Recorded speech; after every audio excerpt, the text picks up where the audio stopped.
Welcome everybody to the stream. I wasn't actually on shot when I pressed it live. I just had to check that everything was prepared, and practically everything is.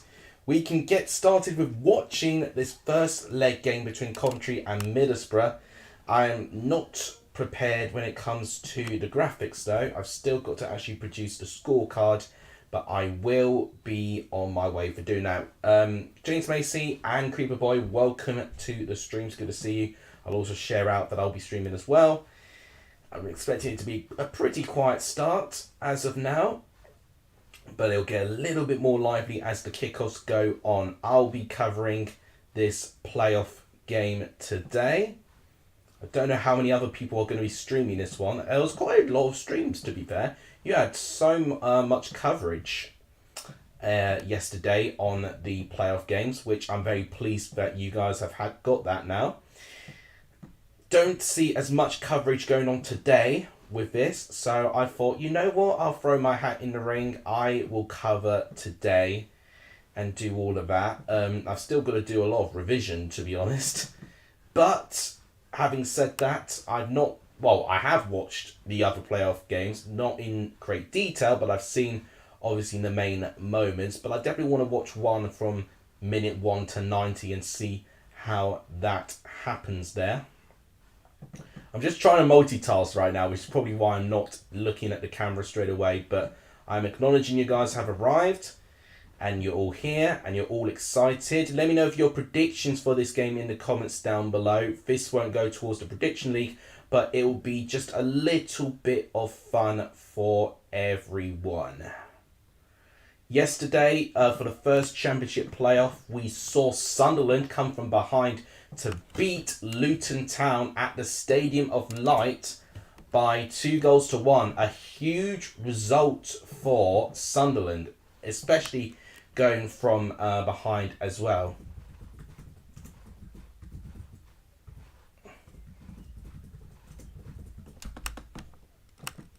That's going to look very squished. I'm going to have to make this a little bit bigger. Maybe I'll make the text a bit smaller. I'm just still multitasking, so bear with me, guys. Oh, why is it gone like that? Okay, yeah, there you go. Fixed that. I'm just doing the scorecard, and then we'll be able to cover starting lineups. I will be able to cover my reaction to the other games. There were some really big results in the League One playoffs as well. We saw a draw between Bolton and Barnsley, nothing to separate them. In the other hand, it looks like tie over for Sheffield Wednesday to lose out by 4-0 against Peterborough. Quite the shock result that. And I don't think anyone really expected a scoreline like that, but it shows how brutal the playoffs can be to one team and favour the other. Coddleston, welcome to the stream. Harrison, welcome to the stream as well. I'm so nervous for later. Cooper Boy, you're an Everton fan, aren't you? Because so you've got Man City today, haven't you? Write this game off, I'd say, and then just go all bells and whistles for your final two games. Because if I'm right in saying you've definitely got Bournemouth for the last day of the season, I can't remember who you've got after City, but you've got 2 winnable games coming up. So after Man City, at least you win one of those games. That should be enough. I think the fact Forest didn't win, it still keeps Forest in it, so you can still potentially drag them down. But I think Forest, who are the only team above you, I think you could really drag down, to be honest now. I think West Ham have done enough now. So I really see the cluster of Leicester, Leeds, Everton and Forest. 2 of them will go down and 2 of them will stay up. Which 2? I don't want to bet. I feel Leeds are down, sadly. If they actually got more for what they did against Newcastle, I would be backing them. But with their final 2 games, they are winnable. West Ham may not be playing for much with them fixated on Conference League. Leeds need to win that game against West Ham. If they win that game against West Ham, Leeds are in a shot. Because then they've got Spurs on the final day of the season, where Spurs right now have got a very poor away form. So Leeds might actually back their chances. Forest, they've done well to get a point against Chelsea. I think Arsenal will have to be a game like they write off, likewise with Everton there. But Palace should be aiming for a win if they're not mathematically safe by the final game week of the season. Leicester have got a really, really daunting task ahead of them with Liverpool and Newcastle back to back. I'm not fancying their chances. They could get something against West Ham, but by that time, is that going to be too little too late for Leicester? It could well be. But as I said with Everton, I think get rid of Man City. They've got two great chances, and I think Everton are actually quite favourable for their chances of survival here. It's Wolves. Oh, okay, fair enough. Thank you for letting me know. Right, yeah, but see, there you go. Wolves shouldn't, in quotation marks, have anything to play for. So I see that being quite a winnable game for Everton. Sorry, we saw Brighton got something to play for, and you just banged away performance like that to score 5 goals past them. Do something similar with Wolves, and they'll do it. I mean, Arsenal fans will be hoping you get a result against Man City today, but whether that's going to happen is easier said than done. They did have a tough midweek playing against Real Madrid at the Bernabeu, so maybe that might fatigue them going into this game. You've beaten Arsenal at Goodison. Could you do the same to Man City? We'll have to wait and see. But I feel one win for Everton will keep them up. So just win one of your final 3. You've got 3 big chances, 3 cup finals. Win one of them, and you're staying up, in my opinion. I think that Brighton game was the turning point. If you lost that Brighton game, I would be quite worried for Everton going into this point. Bearing in mind for the amount of points that the other teams around you have picked up. But that Brighton game has changed everything for you, in my opinion. Right, so I've got the scorecard ready. Let's actually go into the watch-along scene, which is this one here. I need to actually change the title as well.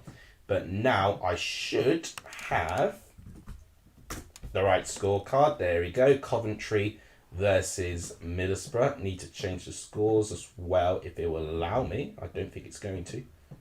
Come on. Streamlabs, don't lag now. Worst time to lag is right now when I want to use it for this game. Right. No. I should really be doing these handy tasks before stream, but I didn't have the time, sadly. But we are here now. Okay, I'm going to have to shorten the title a little bit.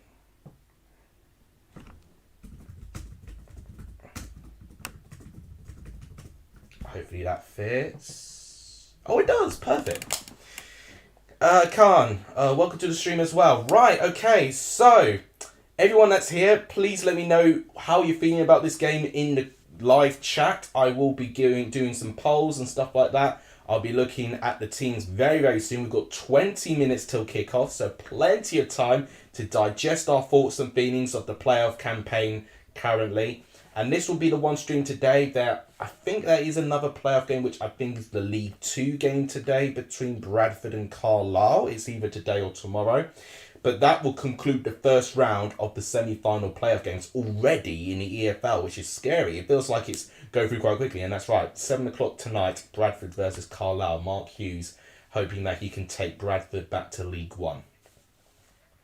I'm excited to preview Southampton, Plymouth, Ipswich next season. Well, Creeper Boy, I don't want to burst your bubble, but I'm not going to say I'm stepping away, but in terms of consistent content of previewing like the full season, I'm stepping back from that at the moment. I'm currently in the midst of trying to do 2 study boards linked to finance, and I've got to do it because in my full-time job nowadays is me being a finance a finance employee really. So I have to stick with that really at the moment, and I've not had a lot of time just to deal with just my actual social life really. So I need to get all of that sorted, but there's no doubt in my mind I'm going to keep a very firm eye on it because my full-time work is in Ipswich. So I have known about Ipswich's story this season. I've even actually videoed a couple of times when I went to Portman Road this year. So I do know all about it, and there's no doubt that in my office they're gonna be talking non-stop about it, which I'm really pleased for me to be involved with all of that now. Yeah, it's hard to know about Southampton, and that was actually the other big news, Creeper Boy. Yeah, you're right. Southampton getting relegated after 11 years in the Premier League. It kind of gives me similar vibes to Stoke, because Stoke, if you remember, they had a very, very long stay within the Premier League. Also, it was just, I think it was exactly 10 years actually when Stoke were relegated. So Southampton actually stayed a little bit longer by a tiny bit. But finally, because they've been a team since Claude Puel and Pochettino left. They've been and Koeman actually, must not forget about him. They've been a team since those three managers have departed, just kind of meandering in the lower region of the Premier League. They had Pellegrino at one point. Then I think they had Hasenhüttl. Hasenhüttl actually stayed for quite a while. And then obviously since then, it's been a disaster, unfortunately. And they're going to have to employ their manager quite carefully. I think they've been looking at Russell Martin. They've been looking at Michael Schumacher from Plymouth. So it'll be interesting to see who takes the reins for Southampton, because they will definitely, undoubtedly, be looked at as one of the main threats of the Championship on paper. But when you're a recently relegated team, they're also one of the most difficult teams to predict as well, because you've seen this year, two of the relegated teams are in the lower part of the top half of the table. It's so hard to predict them sometimes. Thank you, Coniston. I truly appreciate that. Right. So let's go to capture. Oh, brilliant. There we go. Yep, it's working. Fantastic. So let's cover the previous playoff game from yesterday, which was Sunderland and Luton. We'll quickly brush on that. Sunderland go into Kenilworth Road with an advantage. So Elijah Adebayo 1-0 up, and it was exactly, I remember Ben actually saying it on his preview, that the aerial threat of Luton Town is really going to be a big factor of causing that Sunderland backline trouble. And that's exactly what happened when Adebayo scored his first goal. I think it came from a corner. And then Amad Diallo, what can I say about Amad Diallo that no one's already said on Twitter or anywhere? An unbelievable strike from a free kick. It wasn't a direct free kick, but it was actually the build-up after the free kick. An unbelievable shot from Amad Diallo to make it 1-1, and just before half-time as well. That really changed things. And then Jack Clark, who I always sing my praises about, great cross, and Trihume with a powerful header made it 2-1. And that is going to make things very interesting, because I predicted a 0-0 draw. I thought it would be more cagey than what it was. But when Luton got that early goal, I thought, this is going to be the typical 1-0 Luton that we see. But Sunderland had real character there to get back into it. So I think now they've got a real opportunity. It's now going to be determined to see if Luton can start building their way back up into this tie in their place. But today our focus goes into the other playoff game, Coventry versus Middlesbrough. Let's see what the teams are going to be lining up with. Coventry have gone for Ben Wilson, Luke McNally. My camera's in the way, actually. I'm going to move it here if I can. Can I move it? Yes, I can. So, you've got Ben Wilson, Luke McNally. You've got Carl McFadden, Callum Doyle, Ben Norton-Cuffy, Gustavo Hamer, so he is fit to play, which is good. Liam Kelly, Josh Eccles, Josh Bidwell, Matt Godden and Victor Gyökeres up front. That is a very strong Coventry side there. Middlesbrough have gone for Stefan, Ryan Giles, Lenny Hand, Paddy McNair, Tommy Smith, Hayden Hackney, Alex Moab, Riley McGree, Chuba Akpon, Isaiah Jones and Cameron Archer. That is a very strong Middlesbrough team as well. Both teams have gone strong, as you would expect. Coventry have got Moore, Esbrand, Panzo, Dabo, Sheaf, Allen and Sean Maguire as options coming off the bench. Middlesbrough have got Roberts, Dychdale, Bowler, Fry, Crooks, Barlaser and Force. I've got to say, really good attacking options in Crooks, Barlaser and Force for Middlesbrough there. Now, the only thing that I'm a bit nervy with Middlesbrough with is their away form. I think I predicted a 1-1 draw in this game, if I can remember my predictions. It would make utter sense for Coventry to take the lead, but then Middlesbrough to get back into this. But to be quite honest, for what we've seen in the playoffs so far, they've been really, really thrilling and quite unpredictable, to be honest. So I wouldn't take anything away from any drama. Maybe we could even see a red card in one of these games as well. It's going to be really, really intriguing. I really do think so. For the fact that we've literally just seen them play against each other quite recently, and for how close it was. I mean, for one half at least. But it definitely tells me that Middlesbrough was so dominant at home that I think Coventry need a result here. They need to take something going to the Riverside and defend as well as they did when they stopped Middlesbrough getting the winner against them and the Riverside. So definitely Coventry, the pressure is on them to try and get something in this, but they're most definitely capable of doing it. I was backing more at the start of the season, Coniston, but actually Ben Wilson has really smashed it, and he has got, I don't know if he has got the most clean sheets, but he's definitely got one of the most clean sheets for any Championship goalkeeper this season, so I would be backing Ben Wilson. And I'm pleased for him, to be fair, because when I saw him last season, he looked very inexperienced in a way, but I think now that he's had that moment just to kind of reflect on his performances, he's really come out of his shell this season, which I'm really pleased with him for. The fact that Sunderland won without a single centre-back on the pitch, yeah, that back line was really heavily changed with some injuries there. Ballard is a big loss for them. Bat is a big loss for them.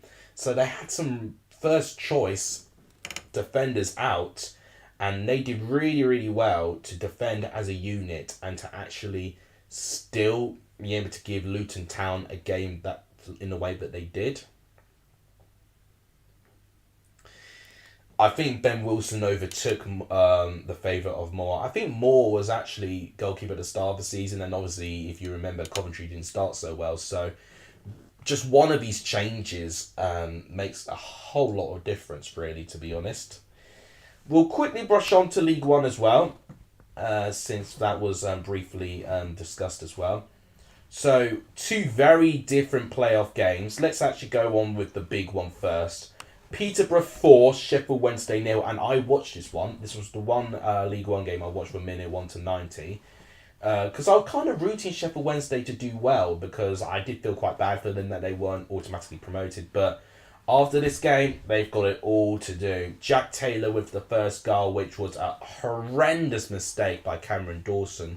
The second goal by Joe Ward was a wicked deflection that bounced off the back of, I think it may be Marvin Johnson, who originally blocked the shot. Kwame Poku basically hit Sheffield Wednesday on the break. 5 minutes into the second half, which was one of the worst timings for Sheffield Wednesday to concede another.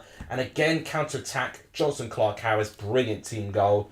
And just like that, it is a really, really dangerous situation for Sheffield Wednesday to be in. Defensively, did not look right up for it. And they really barely threatened, to be honest, as well, which is even more disappointing.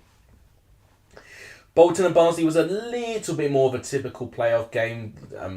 Took a lot of time to get going. But when it did, we eventually got a spark of quality. Nicky Cadden scoring the first goal. But brilliant response. Do you see that? 4 minutes since the goal coming in there, Dion Charles, who has probably been Bolton's player of the season, makes it 1-1. And then it makes things on as even going into Oakwell. I think Bolton would have preferred to win this, 1-0 or 2-1.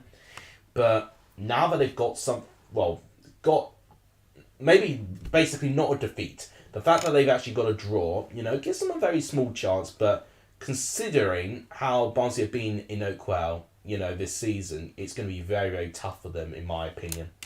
So, for me, I'd say Peterborough and Barnsley, I think we could see in the final, which is a little bit... What's the right word? It's a little bit anticlimactic, in my opinion, because they were two recently relegated teams from the Championship. It would be really nice to see Sheffield Wednesday or Bolton go up, considering that both of them have had a longer period out of the Championship. Right, so we've covered everything, I think. Let's go back to the chat and we can answer all of your questions here. Christian, welcome to stream. As a Sunderland fan, I'd rather play Boro in the final. That's an interesting call there. Is there a particular reason for that? I can understand with Middlesbrough's point that maybe they will be feeling the pressure, but what I would say about Middlesbrough, with their squad players, they do feel more experienced, what's the right word? More equipped experience-wise when it comes to these pressured playoff games. Coventry feels like a little bit of an inexperienced team, but could that work as a disadvantage that they could be almost overexcited and could really blow teams away?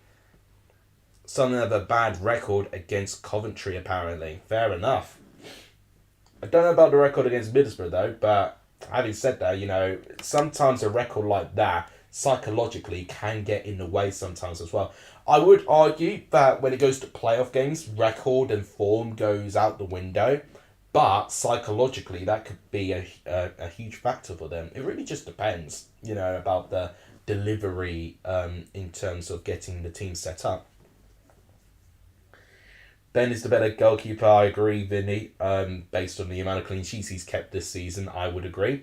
Right, let's do a poll, I think. I think that'll be a good way to keep you guys engaged. Thank you guys for turning up today. I do truly appreciate it. If you've not hit the like button yet, please smash that like button. It really does help the growth of this channel when you do that. Please also hit the subscribe button too if you've not done so either. All of that really does help.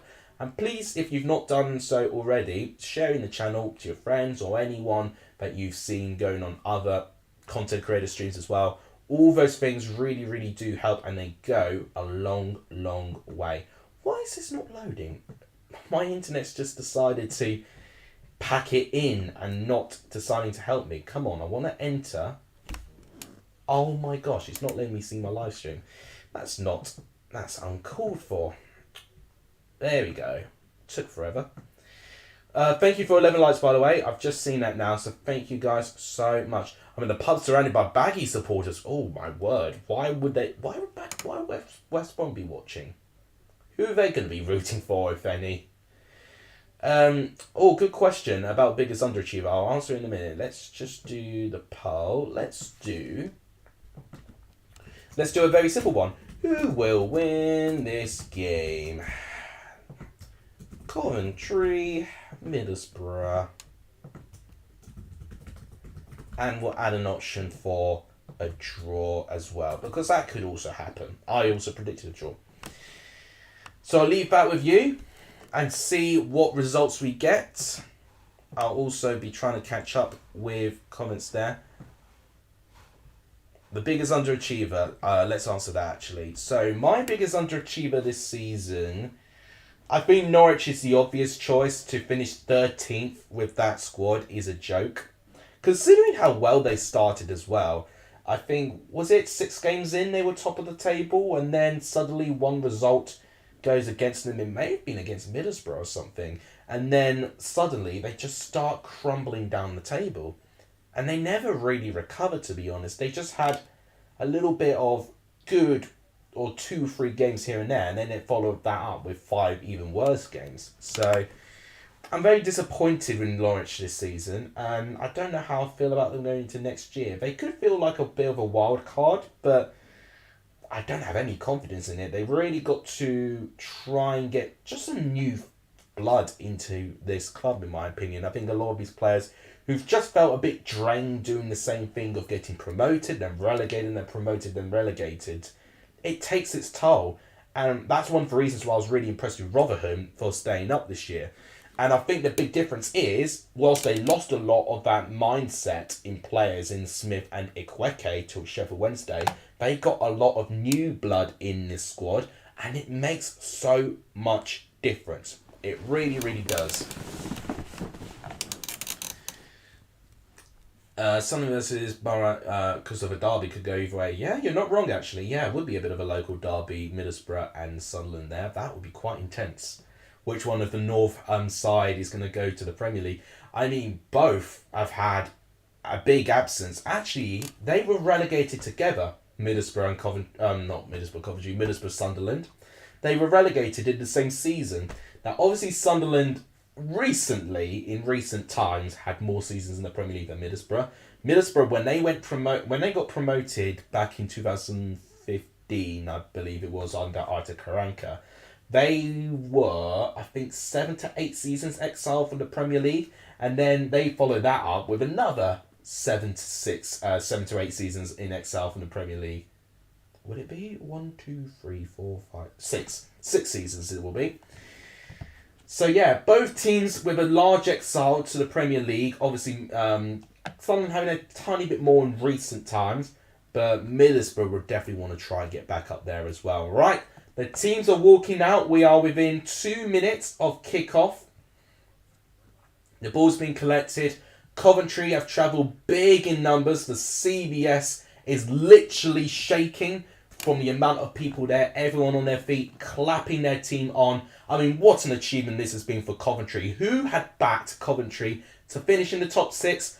Not many at all. And here's the Middlesbrough fans as well. And I've got to say, I think Middlesbrough were a little bit more likely to enter the top 6, but not in the style that we expected. So considering how both of them started this season, for both of them to be in this position now is amazing. So, for the very last time, let's actually cover the teams, and we'll talk about what each team has to offer. Sorry guys, I've got a tiny bit of hiccups there. Hopefully that won't prevent me doing my commentary. I'm going to move my camera again so you can see. So, Coventry have got Ben Wilson. They've got a back three of McNally, McFadden and Doyle. They've got a midfield five of Ben Aldercuffey, Gustavo Hamer, Liam Kelly, Josh Eccles and Josh Bidwell. And then a front two of Gyökeres and Matt Godden. Middlesbrough have gone for a back four. They've got Stefan, and in that back four you've got Giles, Nenningham, McNair and Smith, which is interesting. Moat and Hackney as the double midfield pivot. I'm really pleased for Hayden Hackney that he's getting some opportunities. Ronnie McGree, Chuba Rakpon, Isaiah Jones and Cameron Archer. Hayden Hackney, I think, I don't think he won Young Player of the Year. I think that went to Alex Scott, but I think he was up there being nominated for Young Player of the Year in the Championship. And he has had a real good breakout season. I'm not saying that he's going to stay this consistent the whole way through, but when you have a breakout season at a young age, you know, it really could go either way, that you plateau into that level or you can turn out to be a superstar. You know, look at what we saw with the likes of Bellingham playing in that very similar position. Ben Wilson has kept the most clean sheets. So I was wondering Ben Wilson keeping the most clean sheets, and he has actually kept the most clean sheets with 20 clean sheets. Well done to Ben Wilson. Definitely Coventry's number one goalkeeper there. Why am I not getting my timer? I wanted to try and use the timer. Zach Steffen, however, has got some really good stats in his own. Second most successful passes, percentage of short passes is second place as well, which tells you with Middlesbrough's play style of playing out from the back, which is going to definitely be a big part of how they play. Coventry like to also be a little bit expansive, but I have that feeling that Coventry will be a little bit more direct than normal, I think. It could be a case where they'll allow Middlesbrough to be on the ball, but then Coventry will be working their butts off in that midfield to make sure that Middlesbrough don't progress up the field. The last thing Coventry want is Middlesbrough to get something here, because I think with Middlesbrough's very strong home record at the Riverside, it's not going to be a really good situation for Coventry. And they've just kicked off, so I think my time is going to be slightly behind, but I wasn't expecting it. I don't have any audio today, by the way. My headphones are really starting to annoy me now. There's a broken wire in one of the headsets, and basically, and I've had this problem when I've been recording, but any sort of noise, it triggers like a real big like siren reaction, and I want to keep my eardrums intact. And also then low battery as well. So I'm going to basically not listen to any commentary, which might mean I'll be having trouble with names and stuff. But I'm going to try my best. Now that's a fantastic ball by Hackney to find Cameron Archer. Cameron Archer, and he's offside. Nothing there. What a story for Coventry, indeed. An inspiring story, actually. If you guys have not voted on the poll on your predictions for this game, please do so, because I will be keeping it open in the next 2 minutes, and then we'll lock all our predictions in, and we'll see what the majority think will happen in this game. I can exclusively say that it is very close, this poll. It's one of the closest polls I've had in a long, long time, which tells you how split everyone's thoughts are going into this game, which I think is really good for a playoff game. But there's also the downside. If it's as close as it is, it increases the likelihood for it for being a stalemate, which I hope it isn't. I actually hope that it's decently entertaining. I hope both teams have good openings, good moments of quality, and good early chances. That is what we want. I'm aware that I've not got a lot of light on me, but I'm hoping the daylight that we're getting, some sort of sun outside, might just light my face enough for it to be visible for today. Right, I think now is going to be a good time to end the poll. So, the poll ends like this. 53% have gone for a Coventry win. 23, in fact, it's a tie between the amount for a Middlesbrough win and a draw, which I think is quite interesting. It is intriguing. Jack, no worries. Thank you for turning up to the stream anyway. All I see is going straight back down. If we go, we're going to just spend at least 40 minutes to stay up. That's the sad thing about going up to the Premier League these days. It does feel like you have to splash a lot of money to stay up. Now, I think the good thing about Fulham is why I'm really liking them this year is that they've actually not spent so much, but they spent wisely and they've been able to improve their squad. But they have had to change their squad a lot. And that's a shame, really, that, you can't really keep your same Championship squad to survive in the Premier League. Back in the day, as I'm going to say, you could do that, but not anymore now. You've seen how much Forest's team has changed and how much they're struggling.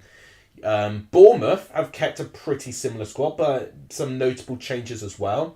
So it's very difficult to keep that same squad and going back from the Championship up to the Premier League. You do need investment to really, really drive you to stay up in the Premier League, which I think is a shame, really, especially for the newly promoted clubs. They do have a lot of money for it, don't get me wrong, but, especially when not being in this position before, the pressure to do so, is humongous. Jack wants Bolton to come up. It's going to be quite difficult for Bolton, in my opinion, but it's definitely possible. We need 5 good players to stay up. I think definitely Sunderland could attract some players. I definitely do know that. Heard any news about Southampton? Well, I do know Southampton were relegated yesterday. I did know about that. Lost 2-0 to Fulham, and I think only had 1 shot on target in that home game as well, which was even more disappointing that Southampton went down on a whimper. 11 years in the Premier League, just gone like that. From one season of just poor decisions. Hasenhüttl going as quickly as he did. Nathan Jones coming in, a Premier League unproven manager, and then not replacing him sooner and sticking out with Ruben Sellers to the end of the season. Ultimately, bad decision after bad decision has resulted in them going down. Yeah, James Ward-Prowse won't be in the Championship. No chance. Here's Middlesbrough on the ball. Ronnie McGree going to Ryan Giles. Good triangle play there. Oh, okay. And it's a Coventry throw-in. No chances as of now. Which, probably you shouldn't expect with it nearly being 5 minutes in. But it is evident that both these teams are definitely just getting used to each other's again. 18 out of 31 games Middlesbrough have won under Michael Carrick. That is an insane stat. So, in the quick percentage in my head, that is... Ooh, can I actually do a quick percentage here? I can, because they're both... No, I can't. No, I'm lying. I can't do that. Yeah, 9/15. So, yeah, just over 50% basically. 55.55% or something like that. For West Ham, might get him. Yeah, West Ham I can easily see going for him. I can see Brighton looking at him. Fulham could be looking at him. Fitting with Everton. Everton could be a decent side. I mean, would he play with Sean Dyche? I don't know. But he'll definitely go to a mid-table team. Spurs could use someone like him, to be honest. Coventry trying to go on the counter-attack, and okay, it is received by Bidwell. Bidwell with the cross, and I think that might be the first corner of the game. Forced by Coventry. So all of a sudden, and I can definitely see Coventry building up with a counter-attack, and it is indeed the first corner of the game. Okay, so interesting. By the looks of things, Middlesbrough having more of the ball, Coventry more keen to just hit on the break. They have won the first corner of the game. Jake Bidwell with the cross. I think I said Josh Bidwell. Jake Bidwell is what I meant. Corner comes in. Oh, it was headed away by Isaiah Jones, but still in the penalty box. It is retrieved by Eccles. A bit of a head-to-head battle here, which is won. And then it's passed back again. Coventry look more up for this. They do look up for it, Coventry, but I don't blame them. You know, it's their first championship playoff in this millennium, I would say. Yeah, it would be. You know, they would have been in positions in other seasons, you know, to be in top sixes in League Ones and League Twos. But within the Championship, this would be a first in quite a long time. I don't think they were near the top six at all since 2010. If I remember right, in that season, they were really close to it. But, you know, it's been this long since they've even been close to this sort of position. And now that they're in that position and they've got this opportunity, it doesn't come often to this Coventry crowd. And, you know, they've had to be really patient with, you know, really, really bad things happening to Coventry within the last couple of years. Middlesbrough look like that they've won a free kick. Your Sky's 10 seconds behind, apparently. Well, something that I'll actually praise my Sky for. Actually trying to stay with the game, because my Sky's been known to be a little bit slow, but it looks like at the moment it's been alright. Definitely a bit of tussling there between Norton Cuffy and Chuba Akpom there. They've got to be quite careful, Coventry. The worst thing that they want to do is to get too many yellow cards or to go down to 10 men. And definitely part of their play is to make sure that Middlesbrough do not progress up the pitch. Coniston with the donation. Thank you so much. Triple thumbs up. If I had 3 hands, I would do that as well. Thank you so much. Absolute legend you are with the channel. Everyone give a shout out to Coniston. Absolutely smashed it with this stream today so far. Thank you so much. Generally think Luton and Boro have more pressure. I could see that with the amount of points they picked up. I definitely do see that. Luton have had the experience of getting into the top 6 before. That's an interesting long ball there. Oh, we're seeing a couple of openings starting to form. Middlesbrough trying to get into those. You can lift your toe to give it. I don't have that flexibility, sadly, Coniston. Okay, long ball going in. Middlesbrough win it back, right in that back line. I'm really trying really hard with names here. I'm just looking very carefully at the numbers and just trying to remember them. Right, that's Tommy Smith. But good defending by Jake Bidwell. Jake Bidwell's done a really good job so far. Coventry back on the ball. There is Norton Cuffy on the ball. Right down the right-hand side. Going to give it to Josh Eccles, number 28. Passing it down to Luke McNally. Oh, long ball going in, but he slipped over there. Norton Cuffy, again. Coventry with a tiny spell of possession here. That is to Liam Kelly. That's an interesting ball, which did find Bidwell, but it's passed back. Interesting build-up here. Gyökeres, and he doesn't find Hamer, sadly. Interesting build-up play between the two there. Oh, but here comes the counter-attack. Isaiah Jones, and then it's tackled away, and great work rate from Gustavo Hamer to catch up with Isaiah Jones there. Score prediction, I'm going 1-1, but everyone, make sure you... In fact, yeah, I want to know your score predictions. Let me know what score you think this game will end. I'm going 1-1. That's what I predicted a couple of days ago. I'm going to still stick with it. Here's Gyökeres. Here's Bidwell. They've been working really well together, those two. I can really see how important that relationship is with Gyökeres with the wide players. Oh, okay, Eccles. Oh, but great defending. Great defending there. And, oh, this is really good play by Cameron Archer here. He is really added a new lease of life in that Middlesbrough squad in that attacking area. Here is, I think that might be Hackney on the ball. Yes, it is. And Mowat actually doing a lot of involvement as well. That was a really, really big run on him there. We've got a very intriguing game going. For what I'm watching, you're thinking 2-0 Coventry. At this moment of time, I don't see more than one goal being scored. But there is a long, long way to go. We've only had 11 minutes being played. A penalty can change everything. We could see a red card that can change everything. So many circumstances can change things. Oh, okay, this could be interesting. A small opening for Middlesbrough, but it's just a lack of composure there. Ronnie McGree could have ran in there. Darren Lenihan. That is a very interesting ball by Hackney, and it's a gorgeous ball. Ronnie McGree, can he pass it back to Isaiah Jones? No, he's not going to. Cross comes in, headed away, all good defending. Still to Ryan Giles just outside the box. He's going to pass it back to Hackney. Hamer doesn't get there. Interesting by Alex Mowat there. Head-to-head battle with him and Josh Eccles. He does well. Hackney again, finding Ronnie McGree. Isaiah Jones. McGree. Oh, this could be a chance. Akpom! What? Oh, off the crossbar! What a save! And it's come off the crossbar. Almost an opening goal for Middlesbrough. Cross comes in by Giles. Well defended by Norton Cuffy again. Oh my word. It's still not out of it. Middlesbrough still pushing. Paddy McNair. Got a bit of a break. Here's Tommy Smith going to Alex Mowat now. Oh my word.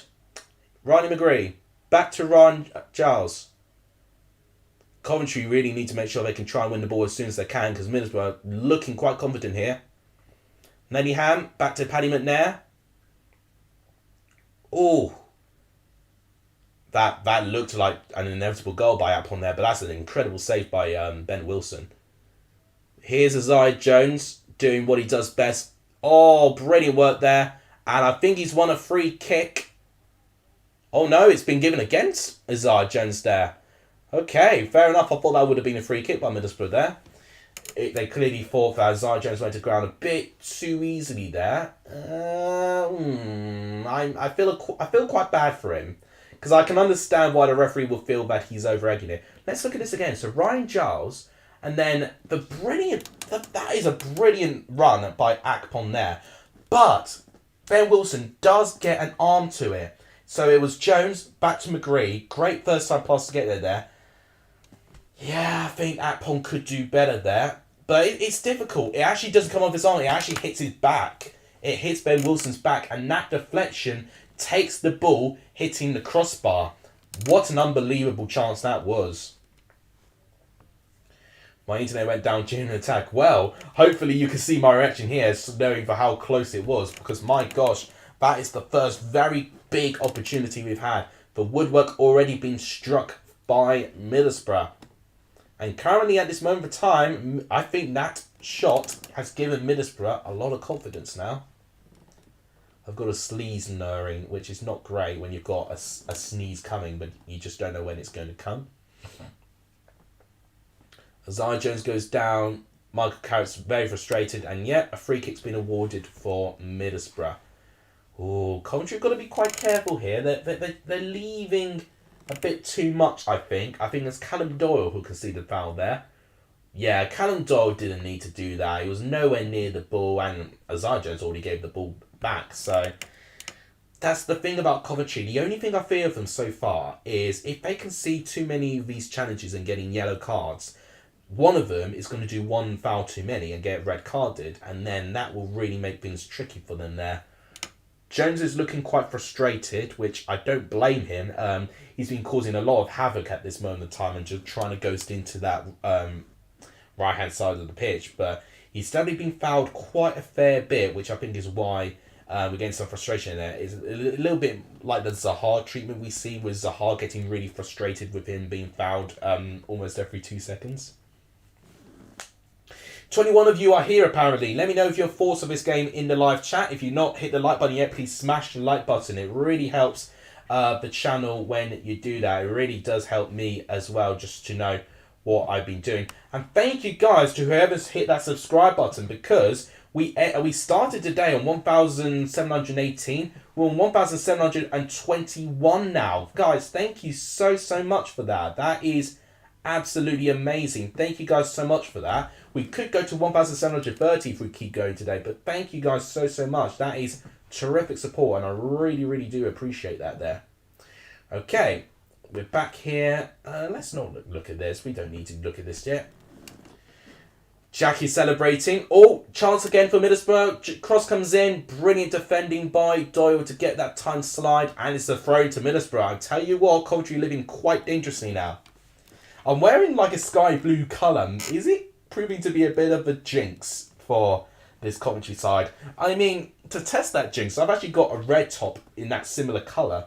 So maybe I could test that theory to see whether the shirt is cursed. I don't support either team, by the way, but it's just for a neutral perspective. You know, I want this to be a really good, exciting and close game. And it's still close at the moment with it being a 0-0 draw. But at this moment of time, it does look like one team is likely to score, and that's Middlesbrough. They've been really good so far. Nennyham's going to pass it to Moat. There's Hackney. Yeah, Coventry struggling to get into Middlesbrough's third. Only 1% in the last 5 minutes of that time. Bit too heavy of a through ball pass there. Ryan Giles is quick, but he's not that quick to get that, unfortunately, there. Well, I said this in my predictions that this is two former Manchester United employees in Mark Robins and Michael Carrick going up against each other there. So both know what it takes to win games in an intense manner when they did for Manchester United. Can they elevate that in their own managerial ability? Mark Robins much more experienced as a manager for Michael Carrick, but Michael Carrick, of course, in that very short space of time, really turning things around for this Middlesbrough side, which I think is what people are really praising him for, considering where they were. You know, he really turned around Middlesbrough's form. No problem, Coniston. Thank you for turning up to this stream today. Absolutely appreciate it. And thank you for the donation as well. That's also very kind of you too. Non-ball coming in. Isaiah Jones does not get there. And it's a throw into Coventry. And they will like that. 18 minutes gone. Still 0-0. I'll be very interested to know how everyone's feeling about this game currently. I don't know if anyone else is actually streaming this game. And if no one's streaming this game, I'm actually really surprised no one else is. Because this has been a pretty entertaining game to watch so far. Despite it being a 0-0 draw, you know, I would expect playoff games to be a little bit more quiet than what they were.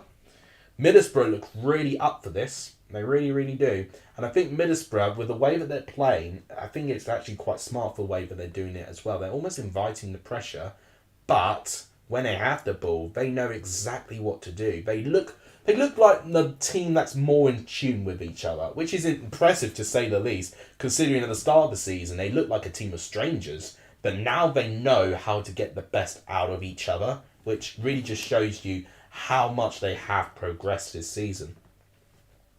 Nathan looks like he's supporting Middlesbrough. It's good to see some Middlesbrough fans in the chat. If you've got any Coventry fans in the chat, let me know as well. I'll be very interested to hear your thoughts as well. We're nearly 20 minutes in with it still being 0-0. The one big chance had come to Akpom. A good save by Ben Wilson. Probably didn't intend it, but it hit his back or the backside of his back actually. And then the rebound of that hit the crossbar. So that was like the one big chance. Coventry had not had a chance as of yet. They've had one corner with Coventry. That's practically all they can say. Now, here's Coventry trying to press Zach Steffen. That's going to be easier said than done. He would have had experience trying to play out from the back in this Manchester City Pep Guardiola team. So he would definitely feel right at home doing that sort of style with Middlesbrough here. Chance there. Ronnie McGree passing it to Karen Archer. Hackney. Good defending by Gustavo Hamer. He's been really important in this game so far. Hamer trying to find Gyökeres, but doesn't quite do it. Gordon can't win it back. It's now gone to Ryan Giles. Right. And now Middlesbrough now back on the ball. Just past the centre path. Paddy McNair now to Zaya Jones, who's not going to make a run now. Or was Akpom, sorry. It was Zaya Jones who looked like he was in an offside position there. Ronnie McGree. Ryan Giles now being passing back at the moment. Hackney now on the ball. got some room here for Tommy Smith now making a run. Here's Isaiah Jones now. Is he going to whip a cross in, or is he going to do his fancy skill moves and dribbles? He's going to try and do a fancy pass, doesn't find anyone, and Ben Wilson collects. I think that's the only one thing I fear with Middlesbrough slightly, is that if they overcomplicate their attack, Coventry are going to have a very easy time defending it. What they needed... Oh, that's an interesting ball there. Can Cameron Archer keep the ball in play? No, he can't. It's a goal kick. A lot of the time we're seeing Middlesbrough actually attack Coventry with these long, direct balls, which is actually quite interesting because we don't typically see that often with Middlesbrough, but they're clearly switching up the way that they play in a way, which I think is actually quite exciting, really. It's showing their versatility. From League One to come up, in order, it's going to be Bolton, Peterborough, then probably Barnsley, and then Sheffield Wednesday. So you're thinking it's going to be a Bolton-Peterborough final, maybe? I mean, I wouldn't mind that. I mean, I would like one of Bolton or Sheffield Wednesday to go back up. I think with Peterborough and Barnsley being recently relegated, it'd be a little bit anticlimactic if they return back to the Championship straight away. Bolton would be a really nice team to go back, considering the rise that they've been on very recently. Sheffield Wednesday will be... I mean, I think footballing-wise, Sheffield Wednesday deserve it, but then that playoff game has really, really made things very tricky for them. I saw Sheffield Wednesday against Ipswich when I was in Portman Road, and I'm telling you, their set-piece threat is incredible. Michael Smith is a right handful, actually someone about to eye. And then Barry Bannon is just a magician on the ball. I can understand why Ben actually gushes over him every time he watches him play. Like, some of the passes he was doing did not even compare to any other player on that pitch. It was ridiculous. But is Barry Bannon going to stay at Wednesday if they stay down in League One? I don't know. I really don't know. Really want Bolton. I've never been what I wanted to go for ages. Yeah, definitely. Absolutely. It would be nice to see Bolton back to the Championship. They've been a team outside of it for quite a long time. Alright, free kick to Middlesbrough. Again, Coventry just having a bit of head-to-head fouls going on at the moment. Got to be quite careful with that. No red card. No, I say no red card. No yellow card as of yet, which is interesting, to say the least. Jack's trolling about Derby at the moment. No surprise. Okay, all good. Defending again by Gustavo Hamer. He's been really good, Hamer. Playing in almost every position on the pitch.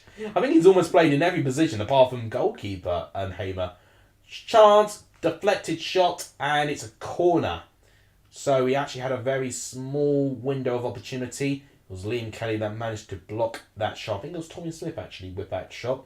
Defended by Liam Kelly, and that is Middlesbrough now with a corner. Welcome everyone to the stream. 28 viewers apparently. Thank you so much for tuning in today. Let me know of your thoughts of this game in this live chat at the moment. It would be nice to talk to everyone who's watching this game. Still 0-0 between Coventry and Middlesbrough. Middlesbrough now have a corner. Whipped in by Giles. And headed away. And I think that might be a goal kick. Because I think it might have been Paddy McNair with the header.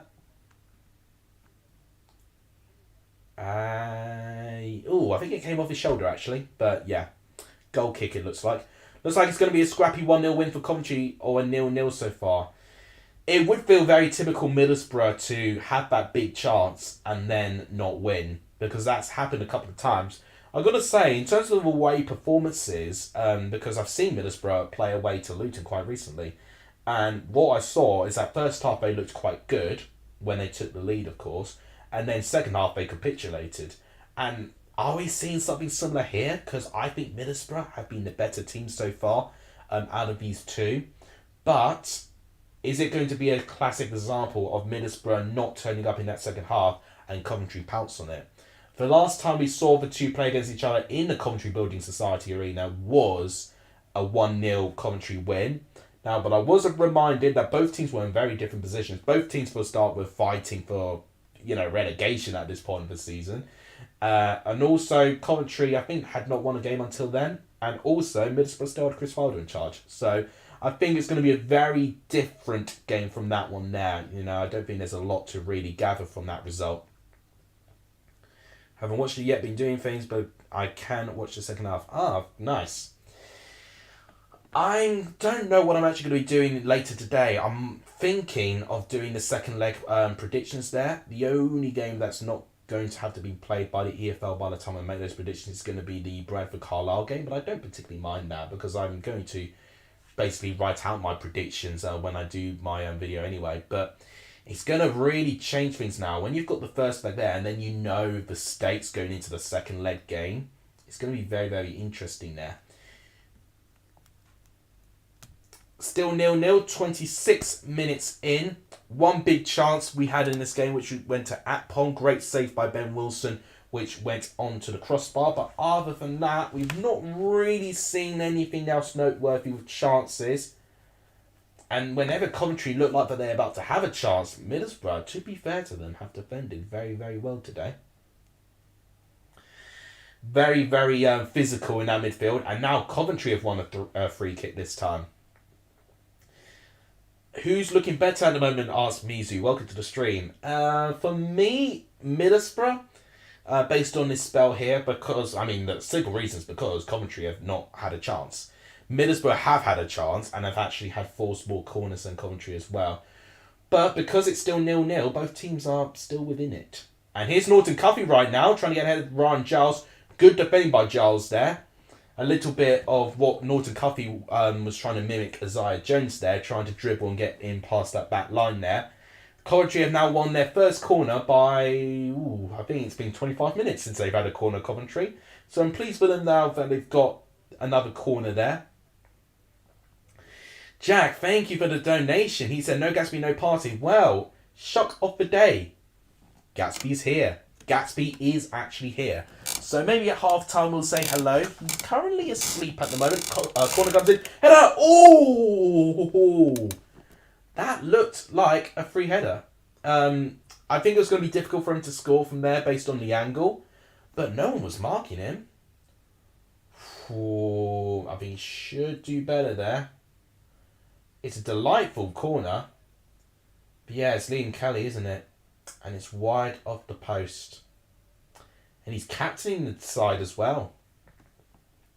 Jack's pleased that Gatsby's here. Yeah, we'll see him at half time. So we've got to wait a couple of minutes for that. And I don't think he'll leave before half time, actually. He's looking quite settled, actually, which I'm very surprised.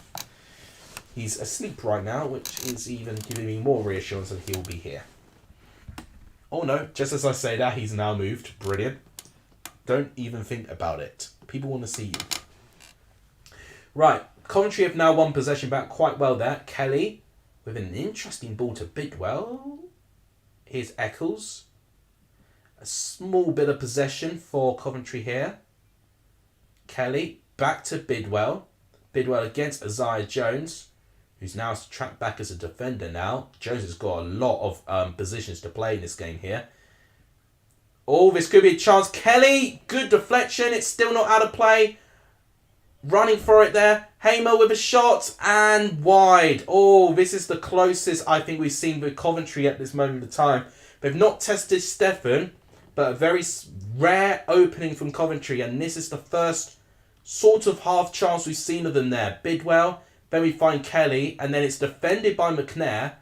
And it's actually good defending originally by Nellyham, but his clearance goes straight to Hamer, and Hamer takes the shot first time and he shoots it wide. In fact, it was actually it was Godden against Nellyham there, so it was really good defending by Nellyham against Matt Godden there. 40 viewers apparently. Thank you everyone for turning up to the stream. If you've not done so already, please smash the like button. It really helps the channel when you hit the like button on these streams. It really, really does help. Thank you also to Constant and Jack for the donations. Shout outs to you. You guys have been really, really well. 39 of you watching, and apparently only 22 likes. So guys, if you've not smashed the like button, please do so. It really, really does help. And it will encourage me to do more of these streams again. We're also still on 1,721. We can definitely try and push for 1,730 today. If you guys can do that, that would be absolutely amazing. Harrison, welcome to the stream. He has asked, who do I want to win? I don't really have a preference, to be honest, because I don't support either one of them. It'd be nice for a bit of an underdog story to see Coventry get to the final, I think. But I think either way, I would love to see Coventry or Middlesbrough to get into the Premier League. Coventry have not been in the Premier League, probably since in this millennium, actually. Honestly, yeah. And then Middlesbrough have been out for quite a while, to be honest. They really, really have. Right. Steffens clears it here. Doyle, oh no, it's McFadden, sorry. He collects. And he passes it back down to Ben Wilson. Small times that he's actually had the ball today. To be fair, Ben Wilson kept a tiny bit busy in the opening couple of minutes there, but now has looked a little bit more relaxed. Oh, okay, a bit of pressure from Cameron Archer there, but he does manage to pass it to one of his players. Although they do give it away, Coventry. They've been a bit sloppy with their passing. A little bit more sloppy than normal, especially at home. Paddy McNair, and it's passed to Tommy Smith now, making a charging run. Chuba Akpom, who's got 3 players around him. Gustavo Hamer, brilliant tackle with him. He has been the best player for Coventry so far. Now this could be a chance of Zaya Jones. And he tries to win a penalty. What a save by Ben Wilson again. Corner to Middlesbrough. Brilliant save by Ben Wilson.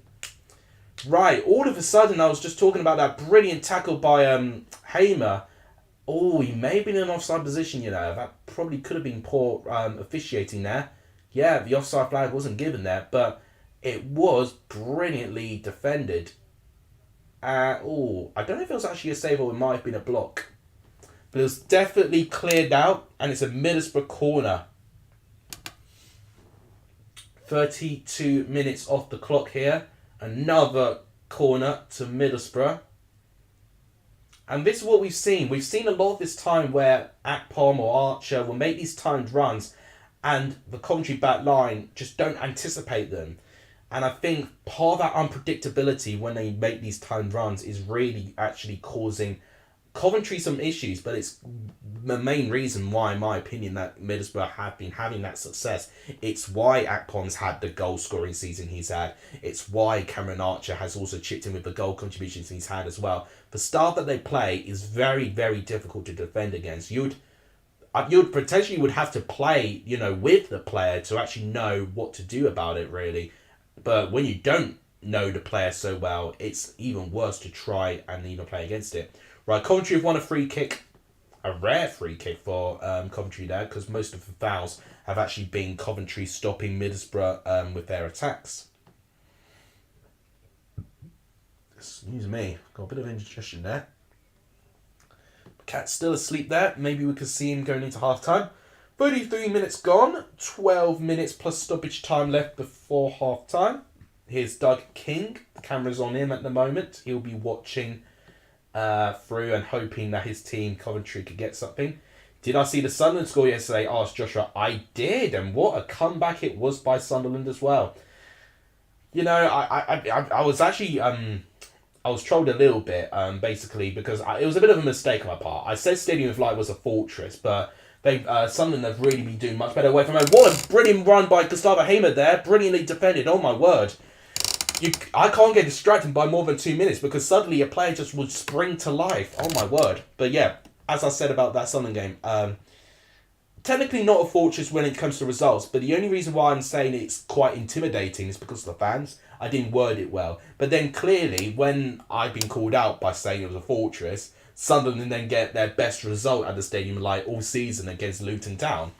So sometimes, there's these stats that back different points when it comes to football.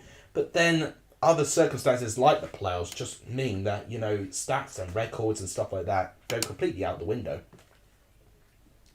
Need to see the Australian magic in this game, says Jack. You're not wrong.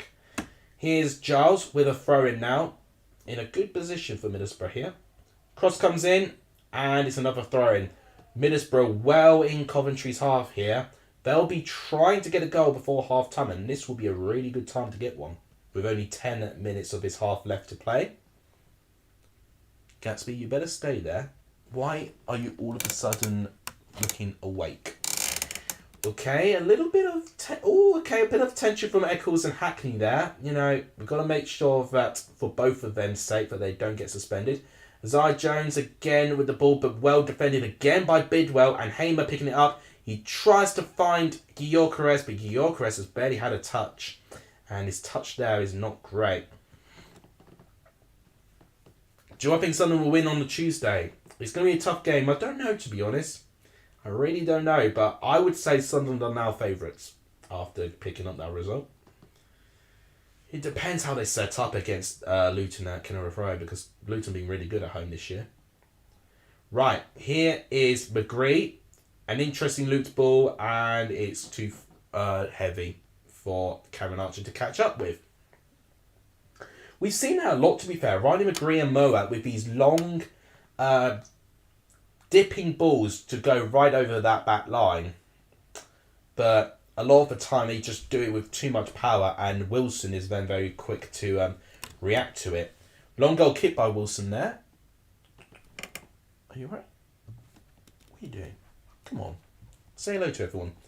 I'm talking to my cat, by the way. I'm not talking to myself.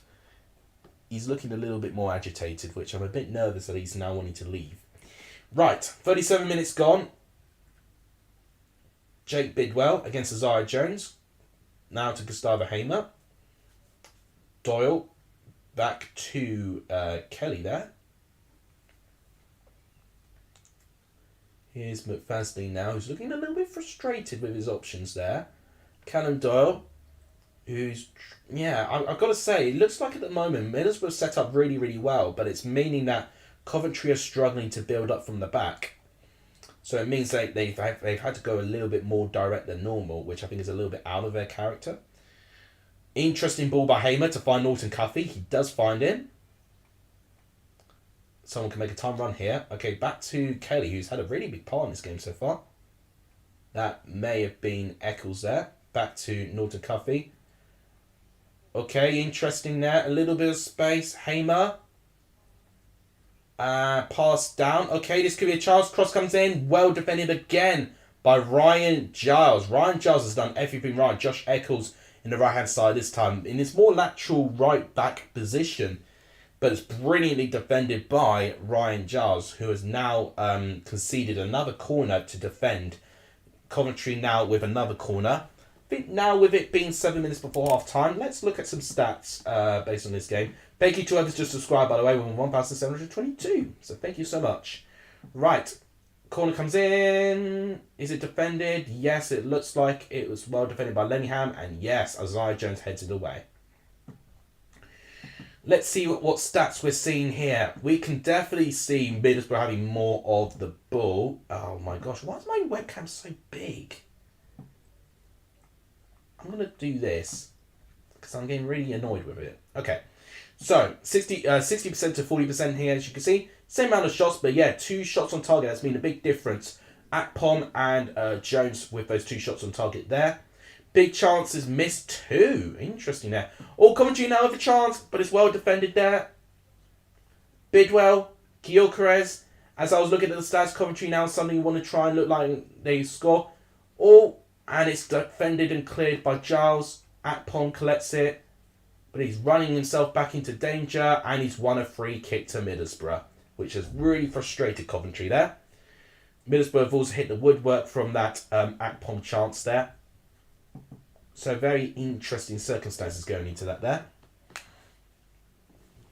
Wonder if Coventry would try and make a rivalry with Middlesbrough. They do like to try and form rivalries, don't they, Coventry? I don't blame them. I really don't. Especially when you get into this position, you know, when you're starting to be competitive, you do want to start forming these rivalries. I think it definitely encourages the team to really go for it. Right, Coventry have substantially improved with their possession recently. But in terms of a chance creating, when it gets into the final third, nothing really seems to be formed. That's any note to Stefan. Stefan could have really had a holiday so far. He's not really been needed, in all brute honesty. Here is Darren Lenihan passing it to Moat. Akpom. That's a gorgeous ball to find Isaiah Jones. This is a chance. Goal, Middlesbrough. I was going... Oh, is it offside? Offside. False alarm, offside. I was going to say that was a gorgeous ball, but it looked a little bit too good to be true. Right, let's see this again. Is it a good decision? Oh, he's miles off. I don't know how I didn't see it. Miles offside, no goal, but it was a gorgeous ball by Chuba Akpom originally to get that ball to Isaiah Jones. But he is offside very clearly now with that replay. But this tells you about the warning signs for Coventry. They've got to be very, very careful with that.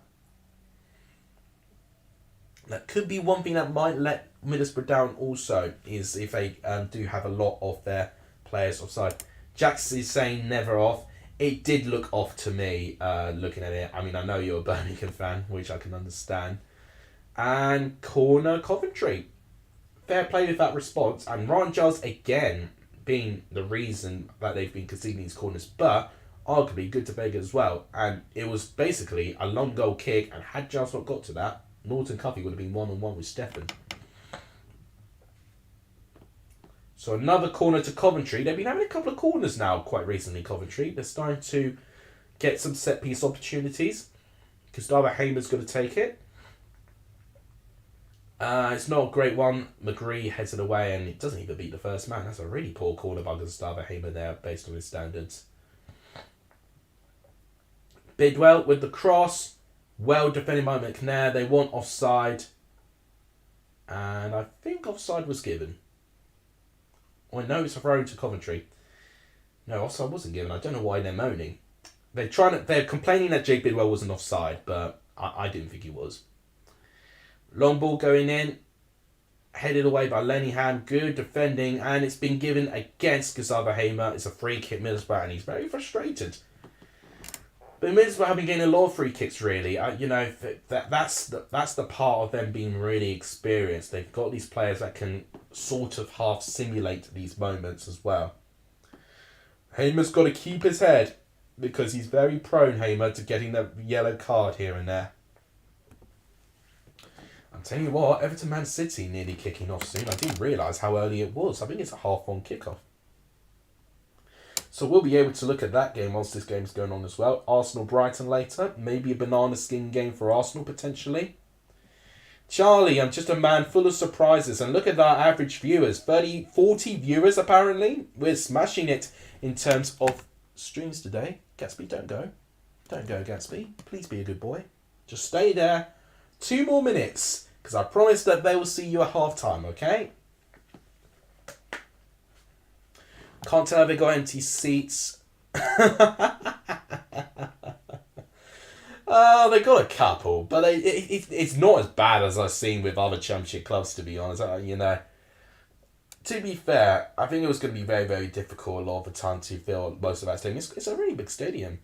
How am I today? I'm alright. I definitely wanted to do more revision before I did the stream, but yeah, I've been procrastinating a little bit, can't lie. But I wanted to do a stream of one of these games, and I didn't see that anyone was streaming this game, so I thought, I'll do it. I'll happily do it if no one else is going to stream it. And I've been really impressed with Middlesbrough, actually, at the moment. I've been more impressed with them than I have done with Coventry, but I think Coventry has slowly grown into this. But the only thing that's really... this could be a mistake. But Fazdine does well to recover. The thing is with Coventry, they've not forced a chance so far, so I can't really give too much encouragement to Coventry. The only encouragement I'll give to them is now that Middlesbrough don't look as dominant as they were in the opening 25 minutes. Here's McGree. Could Middlesbrough force one more chance before half-time? It's Ryan Giles. Oh, I did see Emma's goal. Oh, my word. Chef's kiss quality. Absolute peach of a strike. Unbelievable. Out of nothing, really, as well. And that was really needed for Sunderland as well. The timing of it was just a game-winning moment. Right there. Absolutely. Right. Throw in to Middlesbrough. Only 1 minute of added time. So it looks like we're going to get into half-time very, very soon. Here is Elliot Hackney, who I've been really impressed with as this youngster so far. Watching from Thailand, says Dan. Welcome to the stream. And he wants Coventry to win. Welcome, Dan from Thailand. Everyone give Dan a warm welcome. I always get really excited when there are viewers watching from all around the world. I really, really get excited from that. And Thailand, I actually know a university mate from Thailand, actually. 20 seconds before half time. And it's currently out of play at this current stage. Coventry going to be wanting a throw in there, and they do. I've been quite impressed with Norton Cuffy, actually. I've not seen a lot of him. He's really been a player that's blossomed quite late on in this season. And, you know, I've not watched a lot of Coventry live in this final stretch. Right, it's half-time now. 0-0 half-time, which, to be expected. Middlesbrough by far the closest team to scoring. Akpom going arguably going 1-1. Brilliant pass originally by McGree to find Akpom in that space. Great save from Ben Wilson with his back, and the shot deflected onto the crossbar. And the second opportunity to Isaiah Jones, once again a brilliant play, and I think it may have been Akpom actually supplied the pass. And Isaiah Jones doing what he does, dribbling and making skill moves past the back line there. I think it was Bidwell that is kind of doing head-to-head battles with him at the moment. He got the better of him. And it's once again a really good save. I think it may be by Wilson, but it could have been a defender blocking it as well. Coventry have defended quite well, but one thing that I'll say that they have looked quite dangerous when it comes to Archer and Akpom making those timed runs, and they're looking quite unpredictable doing it as well, which I think is really proving to be quite stressful for that back line. Coventry had one or two slight openings, but they didn't really direct those efforts on goal. So for me, Coventry definitely need to do slightly more than this. Middlesbrough are kind of in a worse position for what they were when they originally were 1-0 up in their last away game I watched, which was against Luton Town. But with a playoff game, based on performances so far, I've been quite impressed with Middlesbrough. I think definitely man for man, they're looking really, really good with their quality. And it does look like this Middlesbrough team, if they keep going, they will find this moment where they'll score goals. Coventry, on the other hand, I think just needs to stay within this game. But I think the best thing that they can really do, Coventry, is get a 1-0 win. You know, I think it's going to be really intimidating for them if they're going to have to try and get a win at the Riverside. It's going to be really difficult for them. If they can squeeze a 1-0 win, I think that'll be really good for Coventry, because then they can try and play for a draw and try and get to the playoff final that way. Second watch up in Thailand, says Cam as well. Thank you so much. I'm really happy to hear that all of you are watching from all around the world. Thank you so much for choosing me as your trusted streamer today.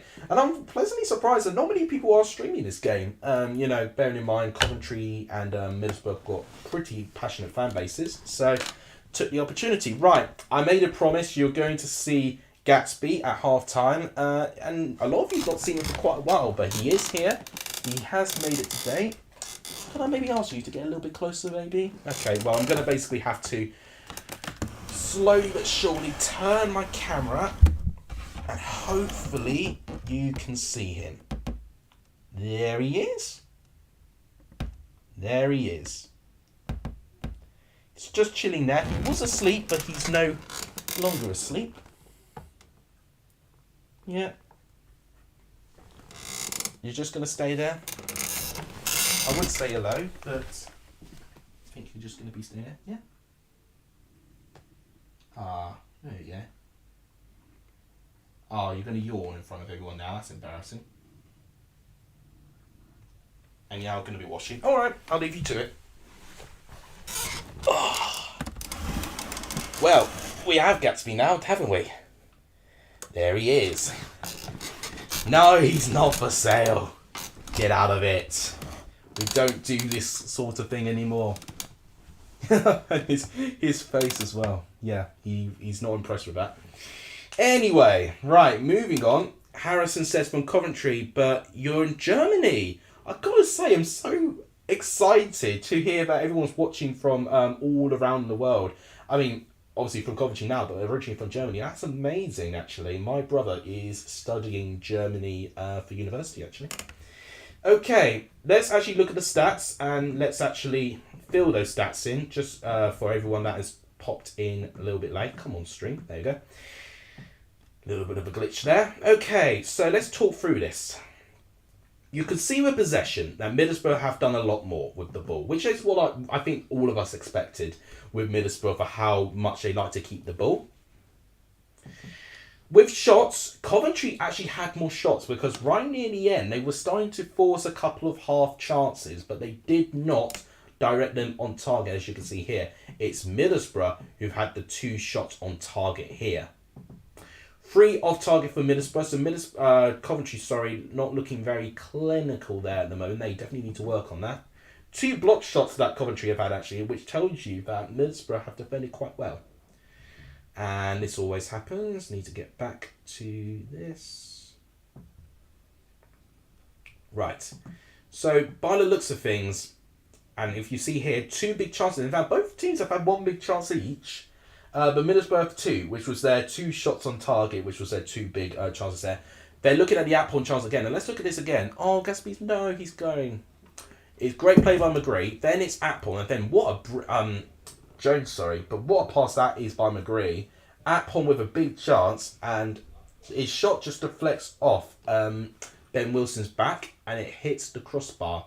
Unlucky for Atpon there. Because had he just chipped it a little bit more, that would have been a goal. And that goal to get it at 13 minutes in would have been huge for Middlesbrough there. They've got Ben Wilson to thank Coventry, really, for the fact they didn't score that goal there. It was a great save. And then the other shot came from Isaiah Jones, really. That was like the one other big chance we had. Yeah, I think it was Doyle who gave the ball away there originally that caused that moment to happen. So I think it was an actual save by Ben Wilson, Isaiah Jones' chance. It was either him or McFadden making the block. But yeah, it's poor from Callum Doyle there. He doesn't actually pass the ball out to anyone close to a Coventry player here. So yeah, Doyle needs to be quite careful of that. And then that's the offside goal they're talking about here. But yeah, offside. Brilliant pass originally by Atpon, but definitely not a goal. Get your second half score predictions in. You're saying 1-0 Middlesbrough. Let's actually do that, actually. We could do a quick poll. I need to just quickly let Gatsby out because Gatsby wants to leave, which I think is quite rude. What? You want to leave? You want to leave? You want to leave? Oh, alright. Okay, I get you. Go then.